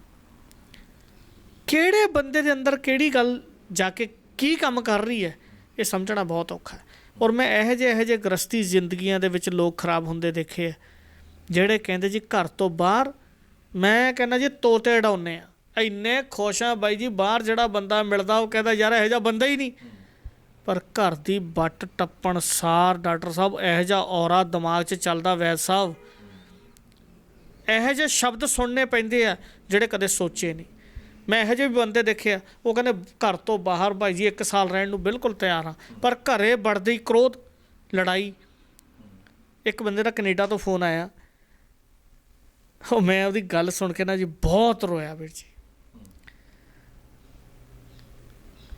ਉਹ ਮੈਂ ਉਹਨੂੰ ਪੁੱਛਣ ਲੱਗ ਗਿਆ, ਮੈਂ ਕਿਹਾ ਵੀਰ ਜੀ ਕਿਵੇਂ ਜ਼ਿੰਦਗੀ ਲੰਘ ਰਹੀ ਆ? ਉਹਨੇ ਕੋਈ ਪ੍ਰੋਬਲਮ ਸ਼ੇਅਰ ਕਰੀ ਆਪਦੀ। ਕਹਿੰਦਾ ਬਾਬਾ ਸਾਹਿਬ ਭਾਣਾ ਉਹਦਾ, ਕਹਿੰਦਾ ਵੀਡੀਓ ਕਾਲ ਕਰ ਲੈਂਦੇ ਹਾਂ। ਮੈਂ ਕਿਹਾ ਵੀਡੀਓ ਕਾਲ ਕਰ ਲੈਂਦੇ ਹਾਂ। ਵੀਡੀਓ ਕਾਲ ਕੀਤੀ ਉਹਨੇ, ਅਤੇ ਟਰਾਲਾ ਉਹਨੇ ਮੈਨੂੰ ਸਾਰਾ ਅੰਦਰੋਂ ਦਿਖਾਇਆ। ਬੜਾ ਸੋਹਣਾ ਫਰਿੱਜ ਆ, ਉੱਪਰ ਸੌਣ ਵਾਲਾ, ਥੱਲੇ ਸੌਣ ਵਾਲਾ, ਬਹੁਤ ਵੱਡਾ। ਉਹ ਸਭ ਤੋਂ ਮਹਿੰਗਾ ਟਰਾਲਾ, ਸਭ ਤੋਂ ਪੁਰਾਣਾ ਹੈ ਤਾਂ ਥੋੜ੍ਹਾ ਜਿਹਾ ਹੋਰ ਟਾਈਪ ਦਾ, ਲੇਕਿਨ ਬਹੁਤ ਅੱਛਾ ਟਰਾਲਾ। ਮੈਂ ਕਿਹਾ ਬਾਈ ਜੀ ਘਰ? ਉਹ ਕਹਿੰਦਾ ਸਭ ਕੁਛ ਚਲਿਆ ਗਿਆ। ਮੈਂ ਕਿਹਾ ਹੁਣ? ਕਹਿੰਦਾ ਬਸ ਆਹ ਟਰਾਲਾ ਹੀ ਘਰ ਆ। ਮੈਂ ਕਿਹਾ ਜੀ ਉਹ ਕਾਹਤੋਂ? ਕਹਿੰਦਾ ਵੈਸੇ ਮੈਂ ਜਦੋਂ ਆਪਣੇ ਘਰੇ ਜਾਂਦਾ ਸੀਗਾ ਨਾ ਵੀਕਐਂਡ 'ਤੇ ਘਰੇ ਜਾਣ ਤੋਂ ਪਹਿਲਾਂ ਮੇਰੀ ਰੂਹ ਕੰਬਣ ਲੱਗ ਜਾਂਦੀ ਸੀ। ਟਰਾਲਾ ਕਿਤੇ ਹੋਰ ਖੜਾਉਣਾ ਪੈਂਦਾ, ਉੱਥੋਂ ਘਰੇ ਜਾਣ ਵਾਸਤੇ ਜਾਣਾ ਪੈਂਦਾ, ਮਤਲਬ ਥੋੜ੍ਹੀ ਦੂਰੀ 'ਤੇ, ਜਾਂ ਵਾਈਫ ਗੱਡੀ 'ਤੇ ਲੈ ਜਾਂਦੀ ਸੀਗੀ। ਅਤੇ ਘਰੇ ਜਾਂਦੇ ਸਾਰੀ ਗੱਲ ਉਹ ਸ਼ੁਰੂ ਹੋਣੀ ਆ ਜਿਹੜੀ ਗੱਲ ਮੈਂ ਸੋਚ ਨਹੀਂ ਸੀ ਸਕਦਾ। ਔਰ ਐਂਡ 'ਚ ਮੇਰੇ 'ਤੇ ਐਲੀਗੇਸ਼ਨ ਇਹ ਲਾਤਾ ਵੀ ਤੂੰ ਬਾਹਰ ਕਿਸੇ ਨਾ ਕਿਸੇ ਜਨਾਨੀ ਦੇ ਨਾਲ ਕਰੈਕਟਰਲੈਸ ਆ। ਇਹ ਹਫ਼ਤੇ ਬਾਅਦ ਤੂੰ ਘਰੇ ਆਉਣਾ ਅਤੇ ਆ ਕੇ ਮੈਨੂੰ ਜਦੋਂ ਤੂੰ ਖੁਸ਼ ਨਹੀਂ ਕਰ ਸਕਦਾ। ਚਲੋ ਪਰਿਵਾਰ ਦੀਆਂ ਵੀ ਨੀਡ ਆ, ਸੈਕਸ ਵੀ ਇੱਕ ਖੁਰਾਕ ਆ, ਮੈਂ ਇਹਦੇ 'ਚ ਕੋਈ ਦੋ ਸੰਦੇ ਨਹੀਂ। ਜਿਹੜੇ ਲੋਕ ਨਹੀਂ ਗ੍ਰਸਤ ਕਰ ਪਾਉਂਦੇ ਉਹ ਵੀ ਮਾਨਸਿਕ ਰੋਗੀ ਨੇ, ਅਪਸੈਟ ਨੇ, ਸੁਪਨ ਦੋਸ਼, ਧਾਤ ਦੇ ਮਰੀਜ਼ ਐਵੇਂ ਨਹੀਂ ਬਣੇ। ਇਹ ਵੀ ਅਟਲ ਸੱਚ ਆ। ਗ੍ਰਸਤ ਵੀ ਬਹੁਤ ਜ਼ਰੂਰੀ ਹੈ, ਚਾਹੇ ਉਹ ਔਰਤ ਲਈ ਹੈ ਚਾਹੇ ਬੰਦੇ ਲਈ ਹੈ। ਲੇਕਿਨ ਉਹ ਕਹਿੰਦਾ ਗ੍ਰਸਤ ਕਰਨ ਤੋਂ ਪਹਿਲਾਂ ਸਿਰਫ ਤੁਸੀਂ, ਔਰ ਹੁਣ ਗ੍ਰਸਤ ਦੀ ਜਿਹੜੀ ਗੱਲ ਆ ਗਈ, ਆਪਣਾ ਟੌਪਿਕ ਉੱਥੇ ਆ ਗਿਆ, ਬਾਲ ਜਿੰਨਾ ਵੀ ਤਰੇੜ ਨਹੀਂ ਹੋਣੀ ਚਾਹੀਦੀ। ਮੈਂ ਲੋਕਾਂ ਨੂੰ ਕਹਿੰਦਾ ਤੁਹਾਡੇ ਸ਼ਬਦ ਤਾਂ ਬਹੁਤ ਵੱਡਾ, ਬਾਲ ਜਿੰਨੀ ਤਰੇੜ। ਤੁਸੀਂ ਲਾਈਟ ਬੰਦ ਕਰ ਲਈ, ਸਾਰੀਆਂ ਚੀਜ਼ਾਂ ਲਈ ਤਿਆਰ ਹੋ, ਸਿਰਫ ਇੱਕ ਟਿੰਗ ਕਰਕੇ ਬੈਲ ਵੱਜੇ ਅਤੇ ਕੰਮ ਖਤਮ ਹੋ ਗਿਆ। ਇੰਨੇ ਇਮੋਸ਼ਨਸ ਜੁੜ ਜਾਂਦੇ ਆ। ਇਹੀ ਕੰਮ ਦਿਲ ਦਾ, ਇਹੀ ਕੰਮ ਸ਼ਬਦਾਂ ਦਾ, ਇਹੀ ਕੰਮ ਦਿਮਾਗ ਦਾ ਗਾ। ਲੋਕਾਂ ਨੂੰ ਮੈਂ ਇੱਥੇ ਤੱਕ ਬਰੀਕੀ 'ਚ ਦੇਖਿਆ ਵੀ ਘਰੇ ਬੜਿਆ। ਉਹ ਮੁੰਡੇ ਦੀ ਗੱਲ ਤੁਹਾਨੂੰ ਮੈਂ ਸੁਣਾਵਾਂ। ਉਹ ਕਹਿੰਦਾ ਘਰੇ ਜਾਂਦੇ ਜਦੋਂ ਘਰੇ ਜਾਣਾ ਅਤੇ ਘਰੇ ਜਾ ਕੇ ਹਜੇ ਨਹਾ ਨੂੰ ਕੇ ਚਲੋ ਦਿਨੇ ਸੌਂਦੇ ਆ, 7-8 ਦਿਨਾਂ ਦੇ ਬਾਅਦ ਆਏ ਆ, 2-3 ਘੰਟਿਆਂ 'ਚ ਹੀ ਘਰ ਦਾ ਮਾਹੌਲ ਉਹ ਹੋ ਜਾਣਾ। ਇਹ ਸੋਚਣਾ ਵੀ ਕਿਹੜਾ ਟਾਈਮ ਆਵੇ, ਅੱਜ ਦੀ ਰਾਤ ਲੰਘੇ ਅਤੇ ਕੱਲ੍ਹ ਨੂੰ ਰੋਟੀਆਂ ਹਫ਼ਤੇ ਦੀਆਂ ਬਣਾ ਕੇ ਤਿਆਰੀ ਕਰਕੇ ਅਤੇ ਘਰੋਂ ਨਿਕਲ ਜਾ ਜੀ। ਕਹਿੰਦਾ ਐਂਡ 'ਚ ਸਾਰਾ ਕੁਛ ਛੱਡਤਾ, ਬੱਚੇ ਛੱਡਤੇ, 2 ਬੇਟੀਆਂ ਸੀ ਉਹਦੇ, ਛੱਡਤੀਆਂ, ਘਰ-ਬਾਰ ਸਾਰਾ ਕੁਛ ਵਾਈਫ ਨੂੰ ਦੇਤਾ। ਅੱਜ ਕਹਿੰਦਾ ਬਾਕੀ ਜ਼ਿੰਦਗੀ, ਸਾਰੀ ਜ਼ਿੰਦਗੀ ਟਰਾਲੇ 'ਚ ਬਤੀਤ ਕਰਨੀ ਹੈ। ਪਰ ਉਹਦੀਆਂ ਗੱਲਾਂ ਸੁਣ ਕੇ ਐਂ ਲੱਗੇ ਵੀ ਜਿਵੇਂ ਕਲੇਜਾ। ਉਹ ਕਹਿੰਦਾ ਵੈਦ ਸਾਹਿਬ ਤੁਹਾਨੂੰ ਮੇਰੇ ਨਾਲ ਦੇ ਪਤਾ ਨਹੀਂ ਕਿੰਨੇ ਕੁ ਲੋਕ ਆ ਜਿਹੜੇ ਸੈਕਰੀਫਾਈਸ ਨੇ, ਜਿਹੜੇ ਕੰਪਰੋਮਾਈਜ਼ ਕਰ ਰਹੇ ਆ ਜ਼ਿੰਦਗੀ 'ਚ। ਔਰ ਇਹ ਕੋਈ ਜ਼ਰੂਰੀ ਨਹੀਂ ਕਿ ਇਕੱਲੇ ਬੰਦੇ ਆ, ਬਹੁਤ ਸਾਰੀਆਂ ਸਾਡੀਆਂ ਔਰਤਾਂ ਜਿਨ੍ਹਾਂ ਨੂੰ ਪਤਾ ਕਿ ਮੇਰੇ ਘਰ ਵਾਲਾ ਕਰੈਕਟਰਲੈਸ ਹੈ। 60 ਸਾਲ ਦੀਆਂ ਮੈਨੂੰ ਬੀਬੀਆਂ ਨਾਲ ਗੱਲ ਹੋਈ ਹੈ ਜਿਹੜੀਆਂ ਕਹਿੰਦੀਆਂ ਘਰ ਵਾਲਾ ਸਾਰੀ ਜ਼ਿੰਦਗੀ। ਇੱਕ ਮੈਂ ਤੁਹਾਨੂੰ, ਬੰਦਿਆਂ ਦਾ ਕੰਮ ਸੀਗਾ ਰੈਸਟੋਰੈਂਟ ਦਾ, ਬੀਬੀ ਕਹਿੰਦੀ ਮੈਂ ਰੋਟੀਆਂ ਲਾਉਂਦੀ ਰਹੀ ਹਾਂ ਜਦੋਂ ਕਨੇਡਾ ਆਈ ਹਾਂ। ਪੁੱਤ ਵੀਡੀਓ ਕਾਲ ਉਹਨਾਂ ਨੇ ਮੇਰੇ ਨਾਲ ਕੀਤੀ, ਕਹਿੰਦੀ ਸਾਰੀ ਦਿਹਾੜੀ ਮੇਰੀ ਰੋਟੀ ਲਾਉਂਦੀਆਂ ਦੀ ਲੰਘ ਜਾਣੀ। ਰੈਸਟੋਰੈਂਟ ਸੀਗਾ ਸਾਡਾ, ਤਰ੍ਹਾਂ ਦੇ ਇੱਥੇ ਪਕਵਾਨ ਬਣਦੇ, ਕੋਈ ਪਰੌਠਾ ਬਣਾਤਾ, ਕਿਸੇ ਨੂੰ ਕੁਛ ਬਣਾਤਾ, ਕਿਸੇ ਨੂੰ ਰੋਟੀ ਬਣਾਤੀ, ਬਰੈਡ ਮਿਠਾਈ ਦਾ ਕੰਮ ਸੀਗਾ। ਅਤੇ ਘਰ ਵਾਲੇ ਨੇ ਸ਼ਾਮ ਨੂੰ ਮੈਨੂੰ ਕਹਿਣਾ ਤੂੰ ਕਿੱਥੋਂ ਮੇਰੇ ਦੱਦ ਲੱਗੀ ਆ, ਕਿਉਂਕਿ ਉਹਨੂੰ ਹੋਰ ਤਰ੍ਹਾਂ ਦੀਆਂ ਜਨਾਨੀਆਂ ਕੋਲ ਜਾਣ ਦਾ ਸਵਾਦ ਸੀ। ਉਹ ਕਹਿੰਦੀ ਐਂਡ ਦੇ ਵਿੱਚ ਜਦੋਂ ਨਾ ਮੈਨੂੰ ਬੋਲਣੋਂ ਹਟਿਆ, ਬੱਚੇ ਮੇਰੇ ਸਿਆਣੇ ਸੀ, ਉਹ ਮੈਨੂੰ ਕਹਿੰਦੇ ਬੇਬੇ ਤੇਰੀ ਬੇਕਦਰੀ ਨਾਲੋਂ ਆਪਾਂ ਬਾਪੂ ਛੱਡਿਆ ਚੰਗਾ। ਕਹਿੰਦੀ ਮੈਂ ਤੁਹਾਨੂੰ ਕੀ ਦੱਸਾਂ, ਅਸੀਂ ਉਹ ਸ਼ਹਿਰ ਹੀ ਛੱਡ ਕੇ ਕਿਸੇ ਹੋਰ ਸ਼ਹਿਰ ਵੱਸ ਗਏ। ਫਰੂਕੀ ਸਾਹਿਬ ਤੁਹਾਡੇ ਬੋਲੇ ਹੋਏ ਸ਼ਬਦ ਜਿਹੜੇ ਕੰਮ ਕਰਦੇ ਆ, ਜਿਹੜੇ ਬਰੀਕੀ 'ਚ, ਉਹ ਲੋਕਾਂ ਨੂੰ ਫਰੋਲ ਕੇ ਤਾਂ ਦੇਖੋ। ਅੱਜ ਜਿਹੜੇ ਬਜ਼ੁਰਗ ਉੱਥੇ ਪਾਰਕਾਂ 'ਚ ਬੈਠੇ, ਕਿਤੇ ਦੇਖੋ ਤਾਂ ਅਸੀਂ ਦਿਲ ਦੀਆਂ ਗੱਲਾਂ। ਅਸੀਂ ਕਹਿੰਦੇ ਅਸੀਂ ਅਮੀਰ ਹਾਂ। ਮੈਂ ਮੇਰੇ ਫਾਦਰ ਨੂੰ ਆਪਣੇ ਕੋਲ ਬੁਲਾ ਲਿਆ, ਯਾਰ ਜਿੱਥੇ ਮੇਰੇ ਜਵਾਕ ਰੋਟੀ ਖਾ ਸਕਦੇ ਆ, ਜਿੱਥੇ ਮੇਰੇ ਘਰ ਵਾਲੀ ਰੋਟੀ ਖਾ ਸਕਦੀ, ਜਾਂ ਮੈਂ ਅਤੇ ਮੇਰੀ ਵਾਈਫ ਕੰਮ ਕਰਦੇ ਹਾਂ, ਸਾਰੀ ਦੁਨੀਆ ਨੇ ਕੰਮ ਕੀਤਾ, ਉੱਥੇ ਮੈਂ ਇਕੱਲੇ ਬਜ਼ੁਰਗ ਨੂੰ ਰੋਟੀ ਨਹੀਂ ਦੇ ਸਕਦਾ। ਪਰ ਬੋਲੇ ਹੋਏ ਸ਼ਬਦਾਂ ਤੋਂ ਕਿਵੇਂ ਨਹੀਂ ਰੋਟੀ ਦਿੱਤੀ ਜਾਂਦੀ, ਨਾ ਜਾਓ, ਬੇਰੀ ਰਹਿਣਗੇ, ਤੋੜਦੇ ਰਹਿਣ ਤਾਂ ਕੀ ਹੋ ਗਿਆ, ਤਕੜੇ ਰਹਿਣਗੇ, ਨਾਲੇ ਕੰਮ ਕਰਦੇ ਰਹਿਣਗੇ, ਹੱਡ ਪੈਰ ਨਹੀਂ ਜੁੜਨਗੇ, ਠੰਡਾ। ਪਰ ਇਹ ਕੀ ਹੋਇਆ, ਤੈਨੂੰ ਅਕਲ ਜ਼ਿਆਦਾ। ਇੱਕ ਬਜ਼ੁਰਗ ਦੀ ਇੰਟਰਵਿਊ ਤੁਸੀਂ ਦੇਖੀ ਹੋਣੀ ਹੈ ਨੈੱਟ 'ਤੇ। ਉਹ ਕਹਿੰਦਾ ਪਹਿਲੇ ਦਿਨ ਹੀ ਮੈਨੂੰ ਘਰ ਵਾਲੀ ਨੇ ਕਹਿਤਾ, ਜਦੋਂ ਮੈਂ ਆਇਆ ਮੇਰੀ ਘਰ ਵਾਲੀ ਪਹਿਲਾਂ ਆ ਗਈ ਅਤੇ ਹੁਣ ਸਰ ਮੈਨੂੰ ਕਹਿੰਦੀ ਨਾ ਨੂਣ ਪਰਖਣਾ, ਨਾ ਮਿਰਚ ਪਰਖਣੀ ਹੈ, ਨਾ ਚਾਹ ਤੱਤੀ ਠੰਡੀ ਪਰਖਣੀ ਹੈ। ਕਹਿੰਦਾ ਕੀ ਗੱਲ ਹੋ ਗਈ? ਕਹਿੰਦਾ ਬਸ ਤੈਨੂੰ ਦੱਸਤਾ ਵੀ ਜੇ ਇੱਥੇ ਰਹਿਣਾ ਤਾਂ ਆਹ ਚੀਜ਼ਾਂ ਅਪਣਾਉਣੀਆਂ ਪੈਣਗੀਆਂ। ਮੈਂ ਕਿਹਾ ਕੰਮ ਇੰਡੀਆ 'ਚ ਵੀ ਹੁਣ ਇਹੀ ਵਾਲਾ ਗਾ।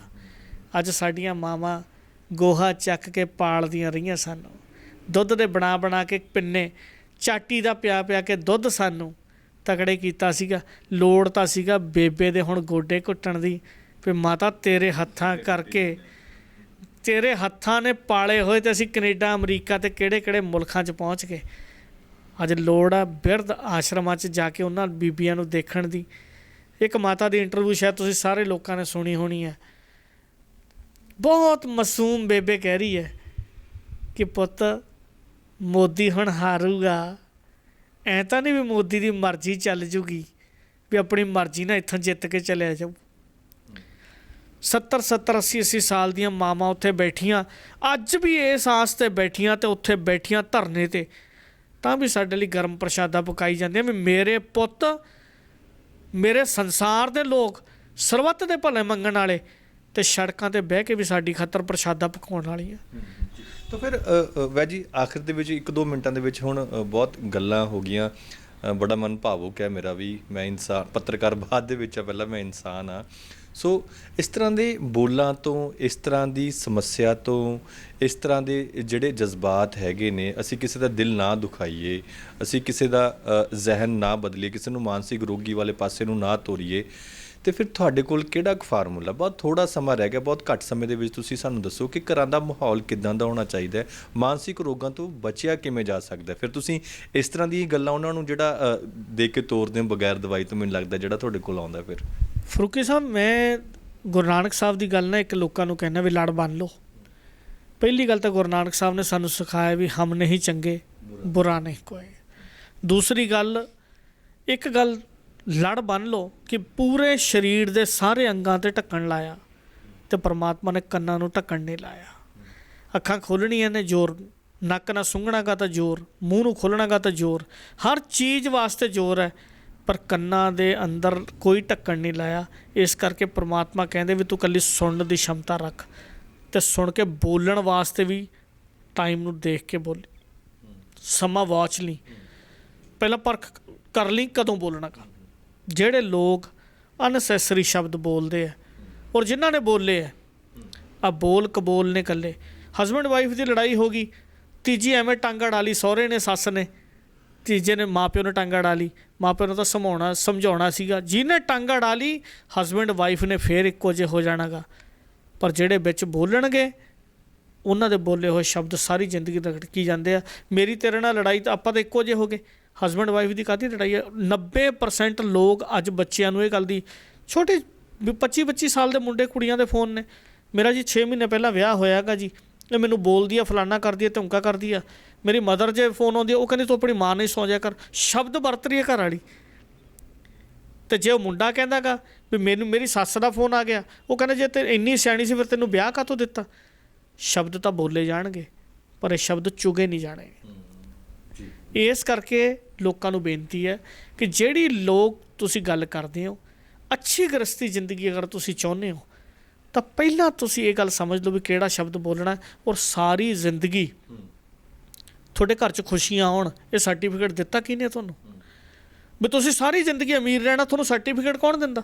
ਤੁਹਾਡੇ ਤੇ ਗਰੀਬੀ ਨਹੀਂ ਆਉਣੀ, ਤੁਸੀਂ ਘਾਟਾ ਨਹੀਂ ਪੈਣਾ, ਤੁਹਾਡੇ ਤੇ 6-7 ਚੀਜ਼ਾਂ ਪਰਮਾਤਮਾ ਨੇ ਆਪਦੇ ਹੱਥ 'ਚ ਰੱਖੀਆਂ ਨੇ। ਫਰੂਕੀ ਸਾਹਿਬ, ਇਹ ਗੱਲ ਲੋਕਾਂ ਨੂੰ ਸਮਝਣੀ ਪੈਣੀ ਆ ਔਰ ਇਹ ਗ੍ਰੰਥਾਂ 'ਚੋਂ ਮਿਲਦੀ ਹੈ। ਮੈਂ ਬਹੁਤ ਵਾਰੀ ਕਹਿ ਚੁੱਕਾ ਗਾ ਵੀ ਜਦੋਂ ਗ੍ਰੰਥ ਸੜਕਾਂ ਦੇ ਕਿਨਾਰਿਆਂ 'ਤੇ ਵਿਕਣ ਅਤੇ ਜੁੱਤੀਆਂ ਸ਼ੋਅਰੂਮ 'ਚ ਮਿਲਣ, ਉਦੋਂ ਲੋਕਾਂ ਨੂੰ ਜੁੱਤੀਆਂ ਦੀ ਲੋੜ ਆ, ਗ੍ਰੰਥਾਂ ਦੀ ਲੋੜ ਨਹੀਂ। ਅੱਜ ਗਿਆਨ ਸੜਕਾਂ ਦੇ ਕਿਨਾਰੇ 'ਤੇ ਵਿਕਦਾ ਗਾ। ਦੂਸਰੀ ਗੱਲ, ਯਸ਼, ਇਹ ਪਰਮਾਤਮਾ ਨੇ ਆਪਦੇ ਹੱਥ ਰੱਖਿਆ, ਤੁਹਾਡੇ ਉਹਦੀ ਮਰਜ਼ੀ ਹੈ। ਉਹੀ ਬੰਦੇ ਤੁਹਾਨੂੰ ਯਸ਼ ਕਹਿਣ ਲੱਗ ਜਾਣ, ਥੋੜ੍ਹੀ ਉਸਤਤ ਕਰਨ ਲੱਗ ਜਾਣ ਅਤੇ ਉਹੀ ਜੁੱਤੀਆਂ ਮਾਰਨ ਲੱਗ ਜਾਣ। ਦੂਸਰੀ ਗੱਲ, ਘਾਟਾ ਅਤੇ ਮੁਨਾਫਾ ਅਤੇ ਨਫਾ ਅਤੇ ਨੁਕਸਾਨ, ਇਹ ਪਰਮਾਤਮਾ ਨੇ ਆਪਦੇ ਹੱਥ ਰੱਖਿਆ। ਅੱਜ ਤੱਕ ਧੂਫ ਲਾਉਣ ਵਾਲਾ ਬੰਦਾ ਦਿਖਾਓ ਜਿਹੜਾ ਧੂਫ ਘੁਮਾ ਕੇ ਕਹਿੰਦਾ ਹੋਵੇ ਘਾਟਾ ਪੈ ਜੇ। ਹਰੇਕ ਬੰਦਾ ਵਾਧੇ ਨੂੰ ਅਰਦਾਸ ਕਰ ਰਿਹਾ, ਪਰ ਘਾਟਾ ਕਿਉਂ ਪੈ ਰਿਹਾ?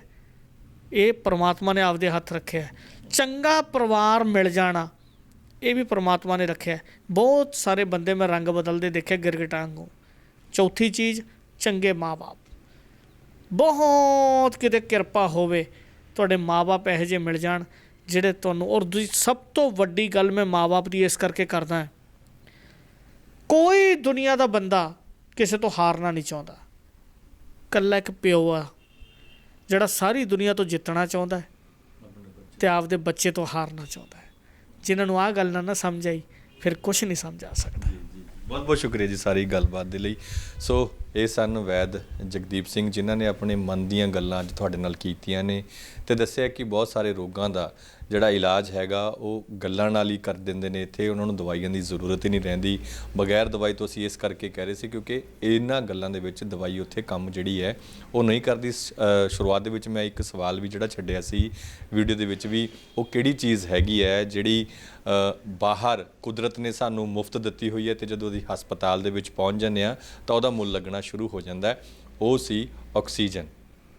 ਆਕਸੀਜਨ ਜਿਹੜੀ ਅਸੀਂ ਬਾਹਰੋਂ ਮੁਫਤ ਦੇ ਵਿੱਚ ਲੈਂਦੇ ਹਾਂ ਤੇ ਜਦੋਂ ਅਸੀਂ ਹਸਪਤਾਲ ਦੇ ਵਿੱਚ ਪਹੁੰਚਦੇ ਹਾਂ ਤਾਂ ਉਹਦਾ ਜਿਹੜਾ ਮੁੱਲ ਪੈਣਾ ਸ਼ੁਰੂ ਹੋ ਜਾਂਦਾ। ਸੋ ਇਹੀ ਉਹ ਗੱਲਾਂ ਨੇ ਜਦੋਂ ਸਾਡੇ ਕੋਲ ਕੋਈ ਚੀਜ਼ ਹੁੰਦੀ ਹੈ। ਉਦਾਹਰਨ ਦੇਣ ਦਾ ਪਰਪਸ, ਉਦਾਹਰਨ ਦੇਣ ਦਾ ਮਤਲਬ ਇਹ ਹੈ ਕਿ ਜਦੋਂ ਤੁਹਾਡੇ ਕੋਲ ਤੁਹਾਡੇ ਘਰ ਦੇ ਵਿੱਚ ਮਾਂ ਹੈਗੀ ਹੈ, ਤੁਹਾਡੀ ਆਪਣੀ ਬੀਵੀ ਹੈਗੀ ਹੈ, ਤੁਹਾਡੀ ਘਰ ਵਾਲੀ ਹੈਗੀ ਹੈ, ਜਦੋਂ ਤੁਹਾਡੀ ਭੈਣ ਹੈਗੀ ਹੈ, ਸਾਨੂੰ ਉਸ ਵੇਲੇ ਤੱਕ ਉਸ ਦਾ ਮੁੱਲ ਨਹੀਂ ਪਤਾ ਲੱਗਦਾ ਜਦੋਂ ਤੱਕ ਉਹ ਸਾਡੇ ਕੋਲੋਂ ਖੁੱਸ ਨਹੀਂ ਜਾਂਦੇ। ਜਦੋਂ ਖੁੱਸਣ ਤੋਂ ਬਾਅਦ ਫਿਰ ਜਿਹੜੇ ਹਾਲਾਤ ਬਣਦੇ ਨੇ, ਬਹੁਤ ਸਾਰੇ ਜਿਹੜੇ ਰੋਗ ਨੇ ਉਹ ਇਸ ਤਰੀਕੇ ਨਾਲ ਸਾਨੂੰ ਆ ਘੇਰਦੇ ਨੇ। ਫਿਲਹਾਲ ਇਹ ਗੱਲਬਾਤ ਕਿਵੇਂ ਲੱਗੀ, ਇਸ ਵੀਡੀਓ ਬਾਰੇ ਤੁਹਾਡੇ ਕੀ ਖਿਆਲ ਨੇ, ਇਹ ਵੀ ਤੁਸੀਂ ਸਾਡੇ ਨਾਲ ਜ਼ਰੂਰ ਕਮੈਂਟ ਬਾਕਸ ਦੇ ਵਿੱਚ ਸਾਂਝਾ ਕਰਿਓ। ਫਿਰ ਵੀ ਜੇਕਰ ਤੁਹਾਡੇ ਮਨ ਦੇ ਵਿੱਚ ਕੋਈ ਸਵਾਲ, ਕੋਈ ਸ਼ੰਕਾ ਹੈ ਤਾਂ ਤੁਸੀਂ ਕਮੈਂਟ ਬਾਕਸ ਦੇ ਵਿੱਚ ਆਪਣਾ ਜਿਹੜਾ ਕਮੈਂਟ ਉਹ ਛੱਡ ਸਕਦੇ ਹੋ। ਧੰਨਵਾਦ।